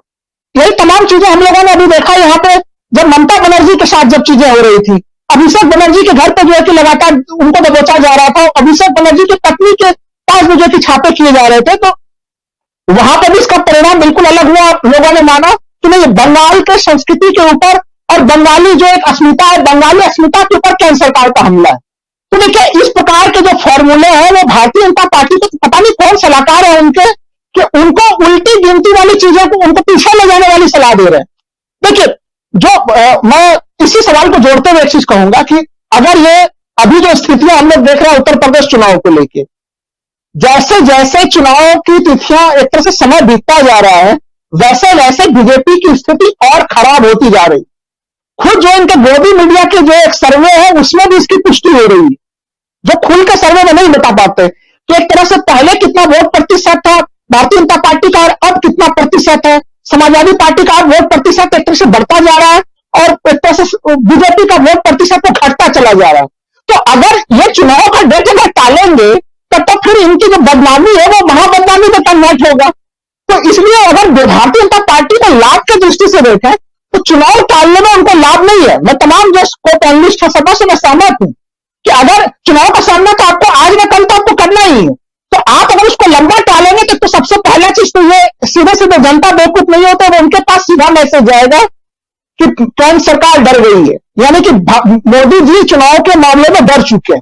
आप अगर चुनाव टाल गए हैं, अब प्रधानमंत्री की रैलियां नहीं टल गई, राजनीतिक दलों की रैलियां नहीं टल गई हैं, तो फिर वो तो विरोधाभास का मामला होगा। तो ये ऐसी चीजें तो होंगी नहीं। तो इसलिए चुनाव टालने से बीजेपी को और ज्यादा नुकसान है। इस कारण से मैं भी यही कहूंगा कि चुनाव को टलने की संभावना कम है, क्योंकि अगर जो कुछ सीटें अभी आनी है इनको और वो अगर 4-6 महीना और टाल लेंगे तो वो सीटें भी इनकी घट जाएंगी। तो ये स्थितियां तो हम लोग देख रहे हैं लगातार। और दूसरी चीज कि आप विपक्ष को बदनाम करने के लिए जो तमाम संवैधानिक संस्थाओं को लगा दे रहे हैं, केंद्रीय संस्थाओं को लगा रहे हैं, ईडी आ जा रही है, इनकम टैक्स आ जा रही है, सीबीआई आ जाएगी। अभी सीबीआई इन नहीं की है उत्तर प्रदेश में, भी ईडी भी इन नहीं की है, अभी तो इनकम टैक्स वाले ही जो है सुपर एक्टिव होकर घूम रहे हैं। तो जनता के बीच में उसका मैसेज काफी गड़बड़ है। आप तो एक तरह से जनता सीधे कह रही है कि वो तो इलेक्ट्रल वोटिंग, इलेक्ट्रल जो है उसके माध्यम से, इलेक्ट्रल बॉन्ड के माध्यम से सारे के सारे चंदे जो आप ले रहे हैं और इनके छोटे मोटे पाइपलाइन भी आप पूरी तरह से चौक करने में लगे और जनता के बीच में छवि खराब करने में लगे हैं।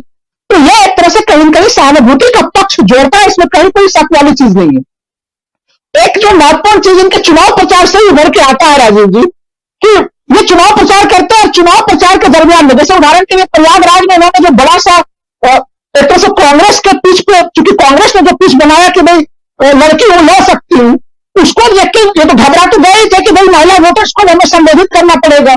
और वहां पे जिस तरह से उन्होंने तमाम तरह की चीजें की, उसमें तो कई सारे भ्रष्टाचार के मामले दिखने लगे। यानी जो सरकारी इंतजाम करते हैं जिसमें खुद मोदी जी और योगी जी को जिन कार्यक्रमों में खुद उनके निगरानी में कार्यक्रम हो रहे हैं, उन कार्यक्रमों में भी पूरे के पूरे घोटाले के मामले दिख रहे हैं। क्योंकि जो लाभार्थी है वो कहते हैं कि हमें भोजन नहीं मिला, हमें नाश्ता का पैकेट नहीं मिला, हमें गाड़ी नहीं मिली, जबकि ऑन पेपर जो सीधे सीधे दर्शाया जा रहा है कि सभी चीजें आवंटित की जा रही है। तो अगर इतने महत्वपूर्ण आयोजन में भी अगर घोटाला हो रहा है तो फिर प्रधानमंत्री के जो टॉयलेट बन गए होंगे और उसके ऊपर जो तमाम हम लोग आरोप देख रहे हैं वो तो देख ही रहे हैं। आज ही आप हम लोग लगातार देख रहे हैं कि बुलंदशहर से एक सड़क का जो वीडियो वायरल हो रहा है, सभी लोगों ने देखा होगा कि अंगुली को खुरच के जो है तो वो सड़क की सतह निकल जा रही है। यानी कि अब तो ज्यादा बल प्रयोग भी नहीं करना पड़ा उत्तर प्रदेश के सड़कों के भ्रष्टाचार को दिखाने के लिए। एक अंगुली हिला दीजिए और सड़क का भ्रष्टाचार आपके पास है, वो सड़क जो है सीधे सीधे टूटती हुई नजर आ रही है। तो क्या विकास की इतनी कमजोर बागडोर भारतीय जनता पार्टी ने स्थापित की है? तो ये बड़े से सवाल है। देखिए लोगों के जो रोजमर्रा की जिंदगी है, देखिए जब भी आपने कहा पश्चिमी यूपी में, चूंकि कई बार मैं लगातार भ्रमण कर ही रहा हूं, लोग कहते हैं कि महंगाई के कारण हम लोगों के पारिवारिक जीवन में तनाव आ गया है राहुल जी, कि पहले से जितनी इनकम थी वो इनकम घट चुकी है। पत्नी अभी भी कहती है कि भाई पैसे लाइए, इनकम नहीं रही, और महंगाई के कारण खर्चे में अप्रत्याशित वृद्धि हो गई है। इस कारण से पति पत्नियों की लड़ाई में वृद्धि हो गई है। यह जमीनी स्थिति है। तो बच्चों को स्कूल भेजना, तमाम तरह के दायित्व है, वो दायित्वों का निर्वहन लोग नहीं कर पा रहे हैं। और अंततः जब पूरा झगड़ा हो जाता है तो फिर जो लोग मोदी जी के कट्टर समर्थक है, योगी जी के कट्टर समर्थक है, वो भी मान जाते हैं कि भाई महंगाई के कारण क्या स्थिति हो गई है, बेरोजगारी के कारण क्या स्थिति हो रही है। यही कारण है कि महंगाई बेरोजगारी कुछ ऐसे मामले हैं कि इनका जो पोलराइजेशन पॉलिटिक्स है वो पूरी तरह से ध्वस्त हो चुका है। इनके पोलराइजेशन पॉलिटिक्स के ऊपर किसी का ध्यान नहीं जा रहा है।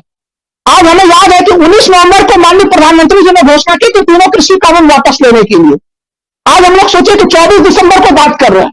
अभी भी जो आपने कहा कि स्थिति यह है कि भारतीय जनता पार्टी के नेता पश्चिमी यूपी के गांव में जाकर चुनाव प्रचार करने में भी सफल नहीं हुए।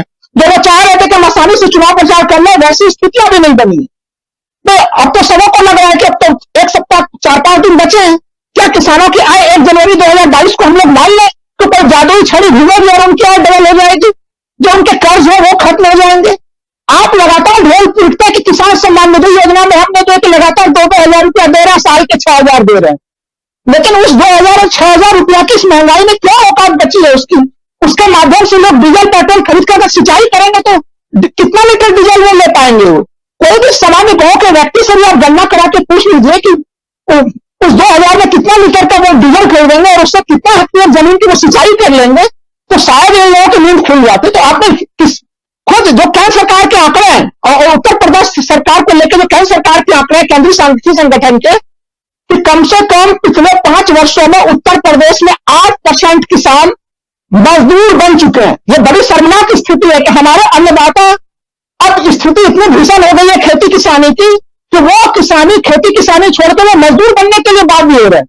तो आपने उत्तर प्रदेश को उस दशा में पहुंचा दिया। और जो आप कह रहे थे कि देश भर में जो स्थितियां बिगड़ रही है, क्योंकि केंद्र सरकार की स्थितियां महंगाई के मामले में हम लोगों ने खुद देखा कि हिमाचल प्रदेश के मुख्यमंत्री जी ने कहा कि महंगाई के कारण मंडी लोकसभा सीट हार गए, तमाम जगह पर जो है कि वहां पर कांग्रेस को अप्रत्याशित सफलता हासिल हुई। तो ये स्थितियां हैं, अब तो इनके लोग खुद इनको मानने लगे। और उत्तर प्रदेश में तो दूसरी समस्या और भी है, आप मोदी और योगी जी के विवाद को अब तक नहीं सुलझा पाए। आप जितना भी ऊपर से आप दिखाने का प्रयास करते हैं, आप फोटो शूट का प्रयास करते हैं, आप फोटो शूट करते हैं, उसमें दिख जाता है कि भाई आगे से सॉल्व होता है, पीछे से सॉल्व नहीं होता है, तो पता नहीं कितने रिटेक में वो फोटो शूट किए गए होंगे। तो इन स्थितियों को देख के उत्तर प्रदेश की स्थिति राजीव जी अभी भी काफी खतरनाक, और मैं अपने उस बात पे कायल हूं कि मोदी जी और योगी जी चुनाव से डर रहे हैं, लेकिन डरते डरते भी उन्हें चुनाव के वैतरणी में कूदना पड़ेगा। चुनाव से तो डर रहे हैं मोदी और योगी, लेकिन फिर भी चुनाव की बैतरणी में कूदना पड़ेगा। इसे पार कैसे लगाएंगे, ये सबसे बड़ा सवाल है। राकेश अचल जी, एक सवाल आपसे और लेना चाहूंगा। इसी चुनाव को टालने को लेकर के जब मुख्य चुनाव आयुक्त से सवाल किया गया तो कि क्या सचमुच चुनाव टालने का जो सलाह दी गई है और जो बातें सुनी जा रही हैं ये सच है क्या, तो उनका सीधा उन्होंने इसे मना नहीं किया। उनका कहना है कि अगले हफ्ते मैं उत्तर प्रदेश जा रहा हूं, जायजा लूंगा, स्थिति देखूंगा, उसके बाद कुछ फैसला लेंगे हम लोग। इसके क्या संकेत हैं, क्या माना जाए? क्योंकि चुनाव आयुक्त, हो सकता है कि एक डिप्लोमेटिक आंसर उन्होंने दे दिया हो, लेकिन चूंकि चुनाव, ये भी तो कह सकते थे कि चुनाव समय पे हम करवाएंगे, लेकिन जाकर के, और ओमिक्रॉन का खतरा सिर्फ उत्तर प्रदेश में नहीं है, ओमिक्रॉन का खतरा पूरे देश में है। तो फिर उत्तर प्रदेश जाकर के देखूंगा, आप उत्तराखंड जाकर क्यों नहीं देखेंगे भाई? आप पंजाब जाकर क्यों नहीं देखेंगे? गोवा और मणिपुर जाकर के क्यों नहीं देखेंगे?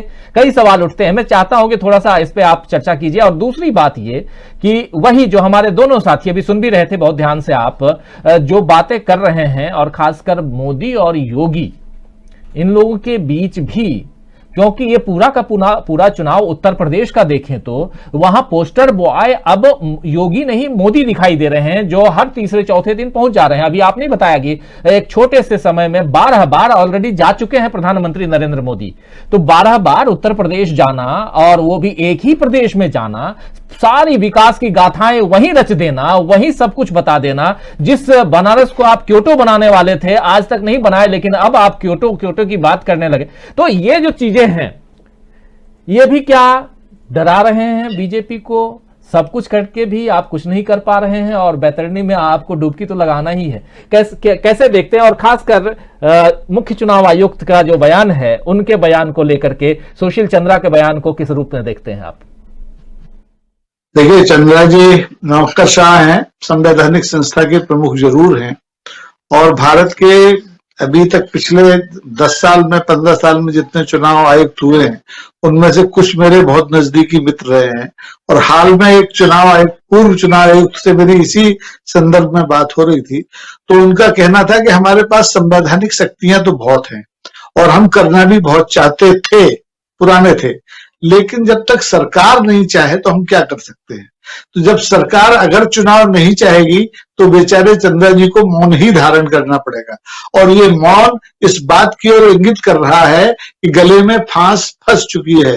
भयगत सांप छछूंदर केरी, चुनाव कराएंगे तो हार का डर है, नहीं कराएंगे तो बदनामी का डर है। चुनाव न करा के, चुनाव टाल के इंदिरा जी ने देख लिया था, और उसके क्या नतीजे उन्होंने भुगते थे वो पूरी दुनिया ने देखे थे, और इसलिए ये हिम्मत नहीं कर पा रहे। अब इनकी स्थिति बड़ी अधकचरी सी हो गई। चुनाव लड़ना भी है और चुनाव लड़ने से डर भी लग रहा है। सारे जितने जितने आप तौर तरीके अपना सकते थे, आप अब फंस गए हैं और सामने जो प्रतिपक्ष अभी तक कमजोर था, उसके पाले में खड़े होकर अब आपके ऊपर वार किया जा रहा है। कांग्रेस की उत्तर प्रदेश में मैं नहीं समझता कि बहुत अच्छी ने जब महिलाओं को 40% टिकट देने की बात कही तो आप महिलाएं आ गई, आप महिलाओं के सामने करोड़ों की योजनाएं और ऋण लेके पहुंच गए। किसानों की बात आई, आपने बिल वापस ले लिए। इसके बावजूद जो वोटर का जो मन है वो बदलने की स्थिति में नहीं है। और वो क्यों नहीं बदल रहा है कि आपने अभी कहा योगी और मोदी के बीच का जो बॉडी लैंग्वेज है, कितनी शर्मनाक स्थिति इस देश ने देखी है कि एक सबसे बड़े प्रदेश का मुख्यमंत्री एक प्रधानमंत्री के कारकेड में दौड़ता पीछे चला जा रहा है। तो ये आम जनता को सब समझ में आता है कि आपके बीच न कोई केमिस्ट्री है, न कोई गणित है, न कोई आपका इतिहास है, न भूगोल है। आप जनता को मूर्ख बना करके बहुत दिनों तक काम नहीं चला सकते। आपने देखा काशी में, जिस क्वेटों की आप बात कर रहे हैं, काशी में रेलवे स्टेशन पर रेड कारपेट पर माननीय प्रधानमंत्री जी अकेले खड़े हैं और माननीय मुख्यमंत्री जी 20 फीट दूर खड़े हैं, जैसे सबसे खतरनाक आदमी वही है। अरे भाई, आप एक दल के आदमी हैं, एक संस्था के जिसके आप सांसद हैं, उसके वो सांसद रह चुके हैं, अब मुख्यमंत्री। इतनी दूरियां, जब आपके मन नहीं मिल रहे हैं तो जनता से आप कैसे ताल्लुक और राब्ता साध सकते हैं? तो सीधी सी बात है कि उत्तर प्रदेश अब बंगाल नहीं है, उत्तर प्रदेश बिहार नहीं है, उत्तर प्रदेश दिल्ली नहीं है। उत्तर प्रदेश है और इतनी जटिल स्थिति में है उत्तर प्रदेश कि भारतीय जनता पार्टी उससे बाहर आसानी से निकल नहीं सकती और उसे जवाब देना पड़ेगा। चुनाव से भाग तो नहीं सकते, चुनाव में जाकर जवाब देना पड़ेगा और जनता उसके प्रतिफल में इन्हें क्या देगी ये अभी से कहना ठीक नहीं है। महत्वपूर्ण बात है, लेकिन एक अंतिम सवाल पूछना चाहूंगा संजीव जी आपसे कि संजीव जी, हाँ बने हुए हमारे साथ। संजीव जी, क्या लगता है अगर चुनाव टल जाता है, मार्च एंड तक 5 राज्यों में सरकारें बन जानी चाहिए, जहां तक, या अप्रैल मिड तक सरकारें बन जानी चाहिए। संवैधानिक प्रक्रिया के तहत अगर ये सरकारें नहीं बन पाती हैं, यानी चुनाव नहीं होता है, तो राष्ट्रपति शासन की बात आएगी। राष्ट्रपति शासन के वक्त चुनाव कराना बीजेपी के लिए फायदेमंद साबित हो सकता है क्या? निश्चित तौर पे ये तो आम बात है। ये सब लोग यहाँ बैठे हुए सारे लोग समझ रहे हैं कि राष्ट्रपति शासन में यदि चुनाव कराया जाए तो निश्चित तौर से भारतीय जनता पार्टी उसमें लाभ में रहेगी।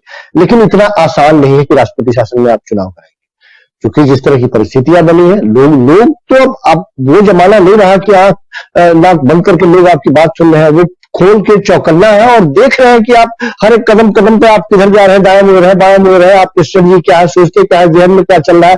यदि कहीं से कोई आवाज आ रही है, कहीं कोई अदालत में बैठा हुआ है, जिस पर न्यायमूर्ति कुछ बोल रहा है, तो उसके भी मायने निकाले जा रहे हैं। तो जाहिर सी बात है कि अब हर एक बात के मायने निकाले जाएंगे और इतनी आसानी से आप बच नहीं पाएंगे। फायदे निश्चित तौर पर राष्ट्रपति शासन लगाने के बाद में जो केंद्र में सरकारें होती हैं उसको फायदा मिलता है सारे शासन को। लेकिन ये सरकार इतनी ढीठ है कि क्या जरूरत है उसको राष्ट्रपति शासन, यदि जरूरत ही पड़े तो वो बगैर राष्ट्रपति शासन लगाए अपने संसाधनों का इस्तेमाल करती है और धक्के की चोट पर करती है। लेकिन मूल बात यही है कि अब ये नहीं चलने वाला है। जनता जागरूक है और जनता ये बात समझ रही है, इसलिए झेलना ही होगा भारतीय जनता पार्टी को। आपने जो किया है, बहुत कम समय रह गया है, लोग देख रहे हैं आपको और लगातार लोग सवाल भी कर रहे हैं। अब उनको जवाब देना होगा और जवाब इलेक्शन में ही जनता उनसे सवाल करेगी और उनको जवाब देना पड़ेगा और उसी जवाब के प्रतिफल में उनको वोट भी मिलने वाले हैं और दिखाई देगा कि उन्होंने किया क्या और क्या उन लोगों को मूर्ख बनाया, कितने दिनों तक वो झांसे में रखे, किस तरह के वादे किए थे और किन वादे पे वो खड़े नहीं उतरे। सारे जवाब उनको वोट के तौर पर अब मिलेगा। जनता तैयार है। जी अमलेंदु जी, जी राजीव जी, बिल्कुल 30 सेकंड लगेंगे। राष्ट्रपति शासन लगाने का इनका कोई मतलब न तो नैतिक अधिकार है और न इनके पास कोई संवैधानिक अधिकार है। आप देखिए, राष्ट्रपति शासन लगाकर जम्मू कश्मीर को तोड़े हुए इनको कितने दिन हो गए, आज तक वहां चुनाव की हिम्मत नहीं जुटा पाए हैं। तो ये तो प्रदेश हमारे मैदानी प्रदेश है। यहाँ की जनता सब समझती है कि राष्ट्रपति शासन कब और क्यों कैसे लगाया जाता है और उसका लाभ या जो फायदा है कैसे लिया जाता है। तो ये तो सवाल ही नहीं है। राष्ट्रपति शासन, आपने मध्य प्रदेश में 24 सीटों पर कोरोना इतना भयंकर था तब उपचुनाव करा लिए। आप अब ओमिक्रॉन का बहाना करके कैसे भाग जाएंगे? जनता बिल्कुल छोड़ने वाली नहीं है, जनता तैयार बैठी है। अब देखिए, बहुत महत्वपूर्ण बात कह रहे हैं, रख रहे हैं। राहुल लाल जी, आप कुछ कहना चाह रहे थे। देखिए, अगर ये राष्ट्रपति शासन, कल्पना करते हैं कि राष्ट्रपति शासन में चुनाव कराते हैं और ये स्थितियां आती हैं, जब 19 नवंबर को प्रधानमंत्री जी ने 3 कृषि कानूनों को वापसी लेने का प्रयास किया तो उनकी छवि को कितना प्रभाव लगा कि प्रधानमंत्री जो कभी झुकते नहीं है। तो ये तो फिर बिल्कुल एक तरह से वैसी स्थितियां बनेंगी जहां पर माना जाएगा कि प्रधानमंत्री डर चुके हैं। एक तरह से जो दुनिया की सबसे बड़ी लोकतांत्रिक पार्टी है वो उत्तर प्रदेश के चुनाव से डर के रन छोड़ रहा है। तब तो इनको रण छोड़, जो दूसरों को ये कहते हैं राहुल गांधी के ऊपर इस प्रकार के हमले करते हैं, इनके ऊपर ये हमले शुरू होने की रण छोड़ से मैदान छोड़ के भाग रहे हैं। तो उसके बाद जो चुनाव परिणाम आएंगे वो इनके लिए और भी भयानक चुनाव परिणाम होंगे। तो इसलिए उसकी संभावना बहुत कम है, उनको पॉलिटिकल नुकसान काफी ज्यादा रहेगा उसका। कह रहे हैं राहुल लाल जी। आखिरी कमेंट आपका, अमलेंदु जी, आपको क्या लगता है कि अगर चुनाव, हालांकि हमारे तीनों साथी कह रहे हैं कि ऐसी नौबत नहीं आएगी, लेकिन आप इसको किस रूप में देखते हैं? जो एक बात मैं यहां रख रहा हूं कि अगर जो 15 अप्रैल तक का समय है और 5 राज्यों में चुनाव नहीं होते हैं और ऐसी स्थिति में चुनाव अगर जैसा कहा जा रहा है कि फरवरी के महीने में हो सकता है, ओमिक्रॉन का जो तीसरी, यानी देश में तीसरी लहर पीक पे हो, और ऐसी स्थिति में चुनाव अगर टाल दिए जाते हैं तो क्या राष्ट्रपति शासन और राष्ट्रपति शासन में चुनाव क्या बीजेपी के फायदे में, या जो हम लिख रहे हैं कि बीजेपी को सताने लगा है हार का डर, उस समय भी सताएगा हार का डर? देखिए राजीव जी, इससे भारतीय जनता पार्टी को फायदा हो या ना हो चुनाव स्थगित होने से, राष्ट्रपति शासन लगने से, प्रधानमंत्री नरेंद्र मोदी को एक फायदा जरूर हो जाएगा। और वो फायदा ये हो जाएगा कि जो अभी जबरदस्ती हटाने पड़ रहे हैं योगी आदित्यनाथ पोस्टरों से, तो स्वतः हट जाएंगे। तो एक फायदा हो सकता है। और अगर केवल इस फायदे के लिए, जो है एक फायदे के लिए, अगर 5 राज्यों के चुनाव टाले जाते हैं और राष्ट्रपति शासन लगाया जाता है, तो आप समझ सकते हैं कि हमारे 56 इंच का प्रधानमंत्री कितना बहादुर है।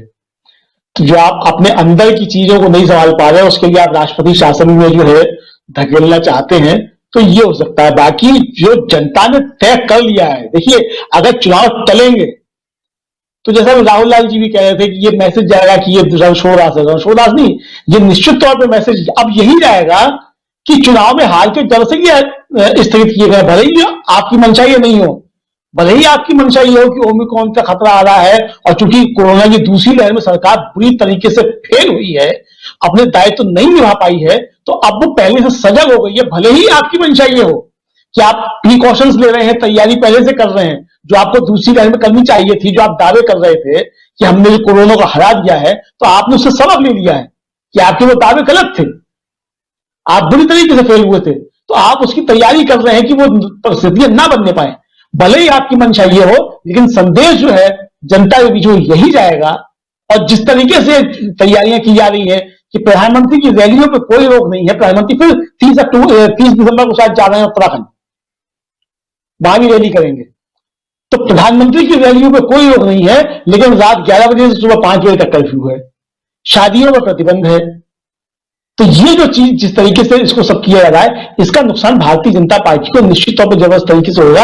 अब इससे निकलने का रास्ता आदरणीय जज साहब की सुझाव है, उसको मानते हुए प्रधानमंत्री जो वो कैसे निकालेंगे, ये प्रधानमंत्री को तय करना। हालांकि प्रधानमंत्री की कोई संवैधानिक हैसियत नहीं है कि वो चुनाव को रोक दे।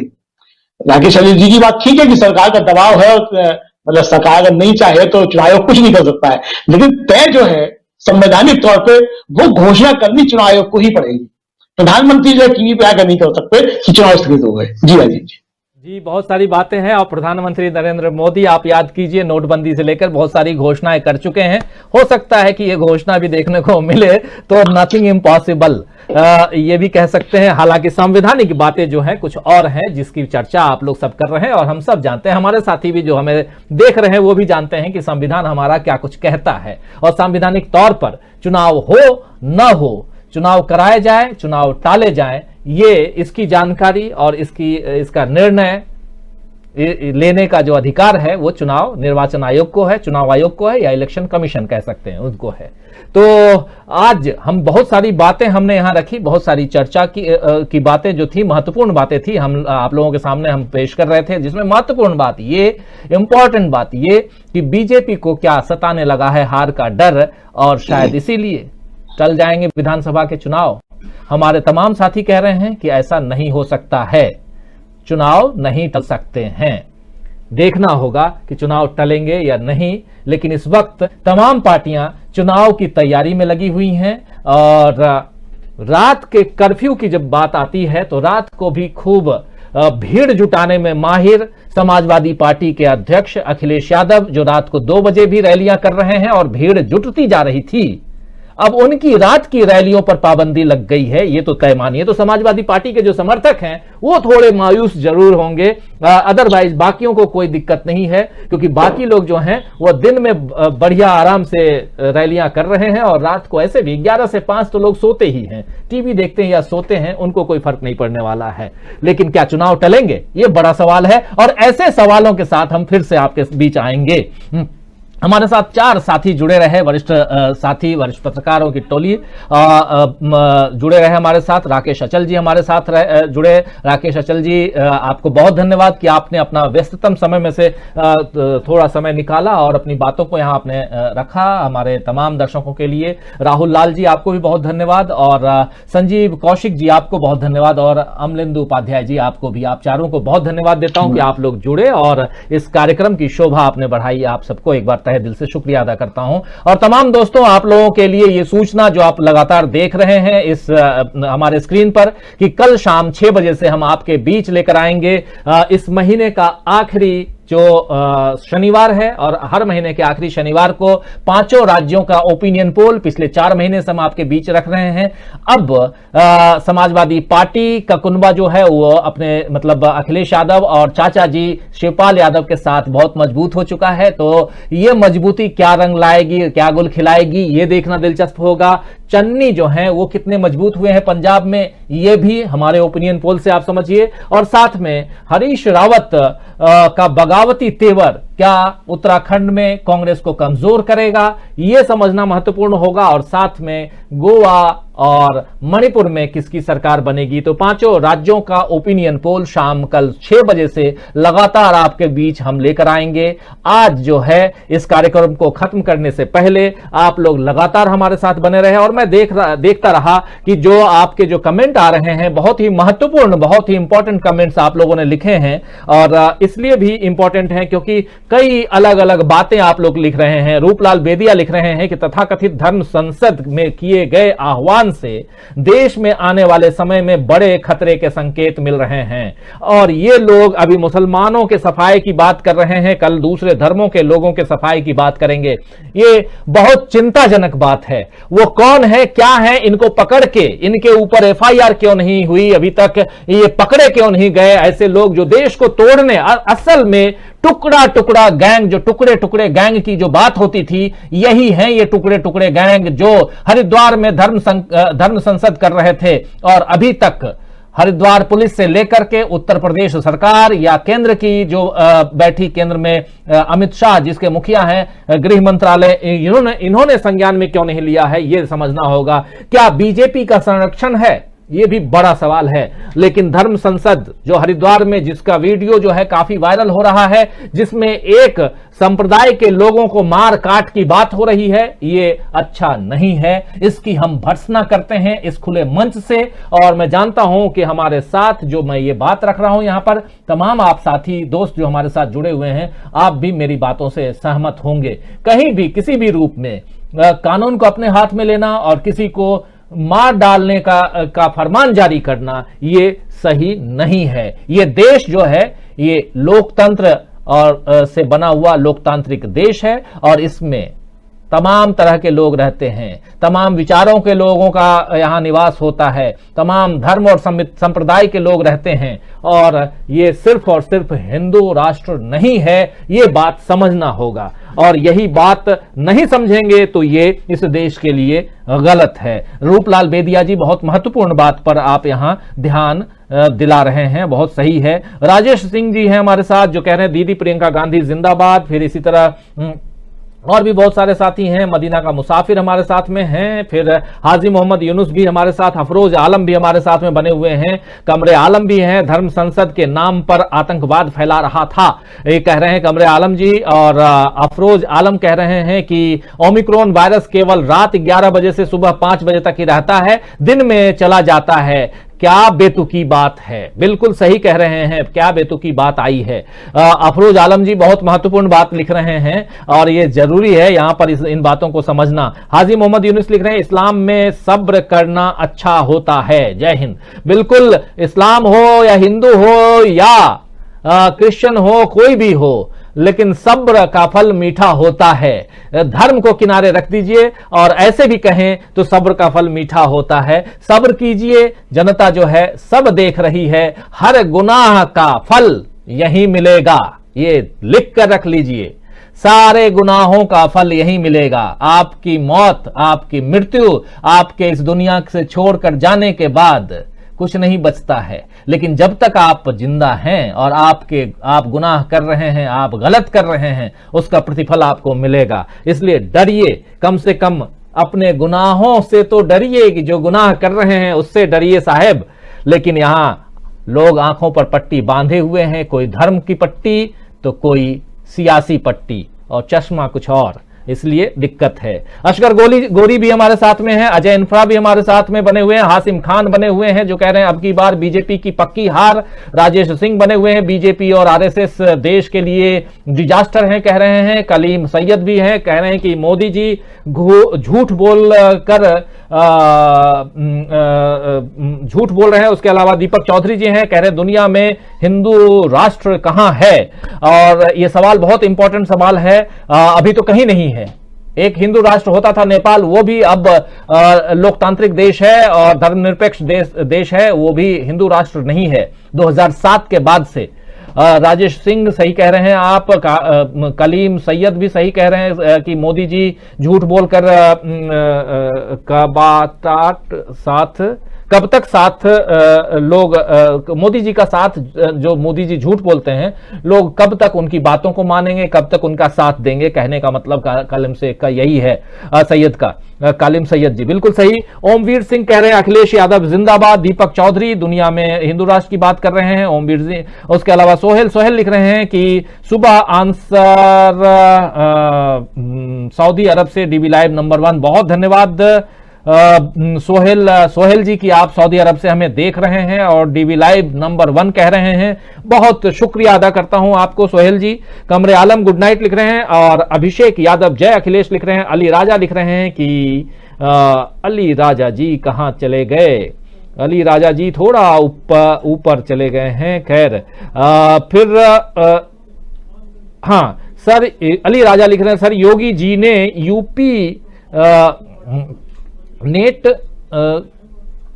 जो लगाया है, क्या बीजेपी की यूपी में हालत ज्यादा खराब है? बीजेपी की यूपी में हालत खराब है ये तो तय मानिए, तभी तो प्रधानमंत्री बार बार जा रहे हैं।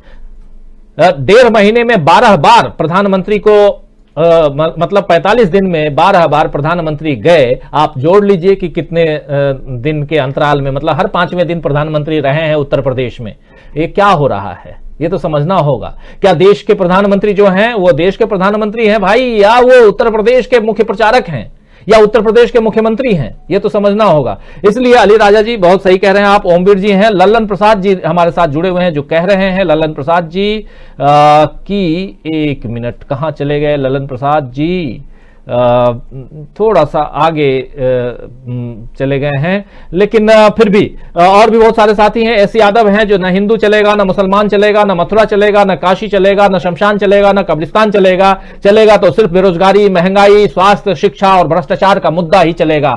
हरिओम जी कह रहे हैं कि राजीव जी आज की डिबेट आंखें खोलने वाला है। आपने बिल्कुल सही डिबेट का न्यूज पॉइंट चुना है। आप सभी को नमस्कार, गुड नाइट, शब्बा खैर। हरिओम भाई, आपको भी नमस्कार, बहुत धन्यवाद कि आप जुड़ते हैं, देखते हैं, सराहते हैं, अपनी बातों को, अपने विचारों को यहां रखते हैं। बहुत धन्यवाद आपको हरिओम जी। अयूब अली हमारे साथ बने, राजेश सिंह बने हुए हमारे साथ में, कमिल जी बने हुए हैं, अब्दुल अजीज भी हमारे साथ में हैं, मोहम्मद मुस्तकीम भी हैं, मोहम्मद बबलू भी हमारे साथ में कांग्रेस लिख रहे हैं, कमरे आलम हैं, फिर अफरोज आलम भी हैं जो कह रहे हैं ओमिक्रॉन वायरस केवल रात को 11 बजे। ऐसे ही और भी बहुत सारे साथी हैं। और मकसूम खान कह रहे हैं कि हार का डर सता रहा है, चुनाव हटाया जाए, टाइमिंग बढ़ाई जाए, कोरोना की आड़ में या एक विशेष वर्ग के खिलाफ भड़काया जाए, समझ में नहीं आ रहा है चुनाव कैसे जीता जाए। बिल्कुल सही कह रहे हैं मकसूम खान जी। साहिल खान भी है, हरकुलस सोफनी लिख रहे हैं, और गोलम मलिक भी हमारे साथ में, रिजवान शम्स भी हैं, चुनावी स्टंट है धर्म संसद। फिर शरफुद्दीन अंसारी कह रहे हैं राजीव सर आप सभी सलाहकार का बहुत शुक्रिया, जितना तारीफ करूं कम है, जवाब सर लाजवाब सर। बहुत धन्यवाद शरफुद्दीन अंसारी जी की आप हमें सुन रहे हैं, देख रहे हैं, लेकिन साथ साथ आप स्क्रीन पर देखिए कि किसकी बनेगी सरकार। कल हम बताएंगे आपको कि आज की तारीख में अगर पोलिंग हो जाए, अगर मतदान हो तो सरकार किसकी बनेगी। और कल शाम 6 बजे से आप हमारे साथ जुड़िए। 5 राज्यों में कहां किसकी सरकार बनने वाली है। उत्तर प्रदेश में क्या अखिलेश यादव की सरकार बनेगी या योगी फिर से आएंगे? क्या उत्तराखंड में बीजेपी की सरकार बनेगी या बीजेपी इस बार आउट होगी और कांग्रेस की सरकार बनेगी? पंजाब में क्या होगा, क्योंकि पंजाब में एक नहीं 4 पार्टियां, 4 पार्टियों में कौन, तो कांग्रेस की भी सरकार है, आम आदमी पार्टी है, अकाली दल है, बीजेपी है, और बीजेपी के साथ अब कैप्टन अमरिंदर सिंह भी हैं, उनकी भी पार्टी है। तो बहुत कुछ है। साथ साथ गोवा में क्या तृणमूल कांग्रेस का जादू चलेगा?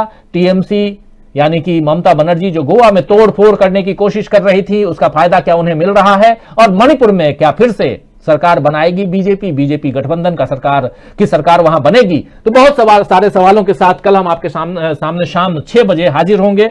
लेकिन उससे पहले आप लोगों की बातों को, आप लोगों के विचारों को मैं यहां लगातार ले रहा हूं, सुन रहा हूं, रख रहा हूं।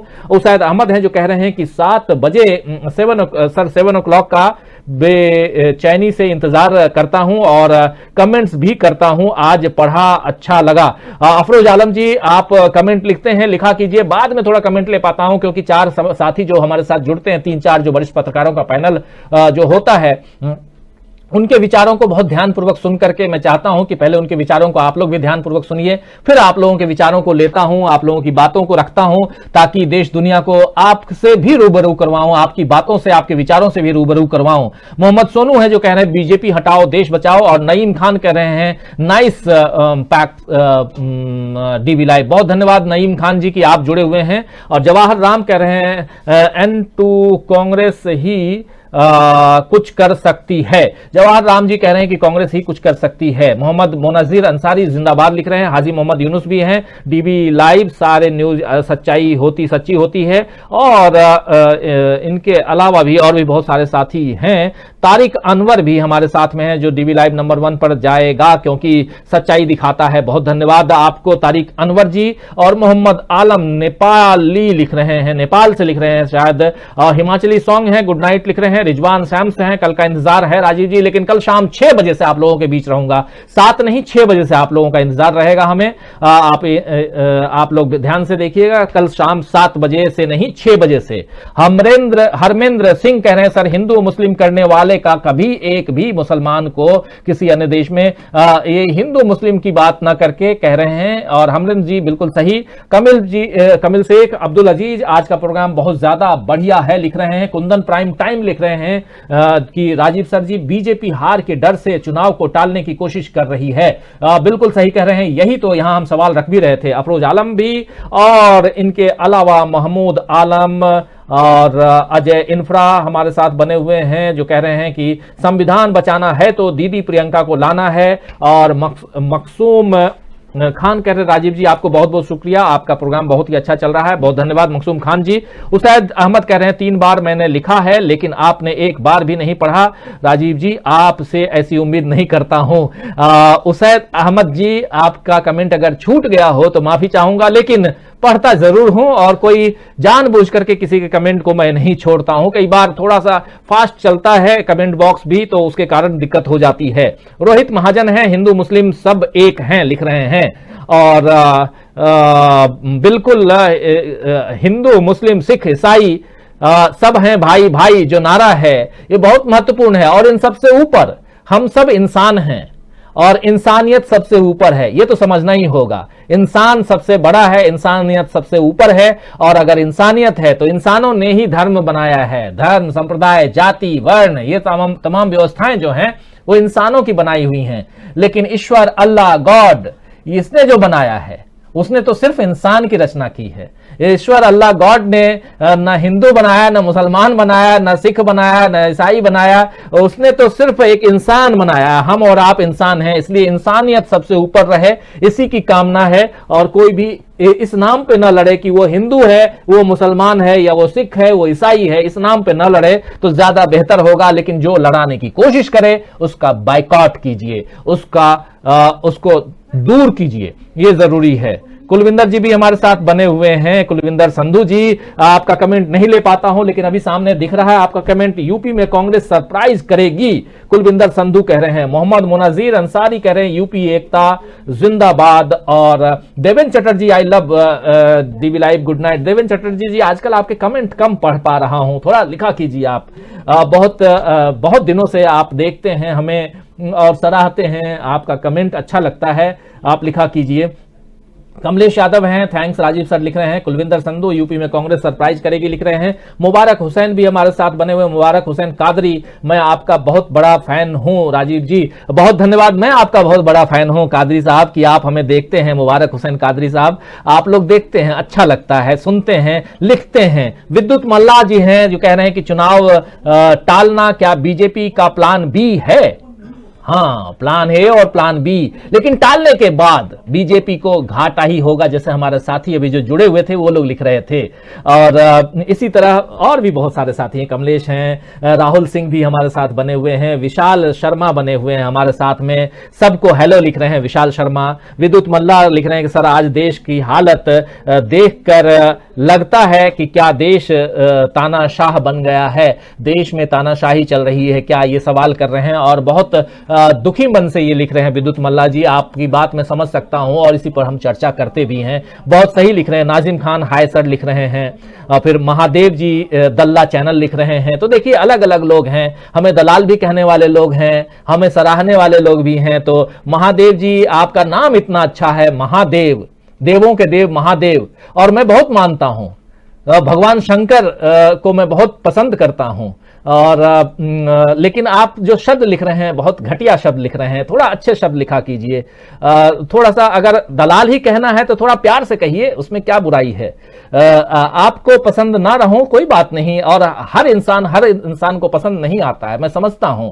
आप बीजेपी की भक्ति कर रहे हैं तो आरती वहीं उतारिए, लेकिन मैं भगवान महादेव की आरती उतारता हूं और महादेव आपका नाम है, इसीलिए मैं आपकी इज्जत कर रहा हूं।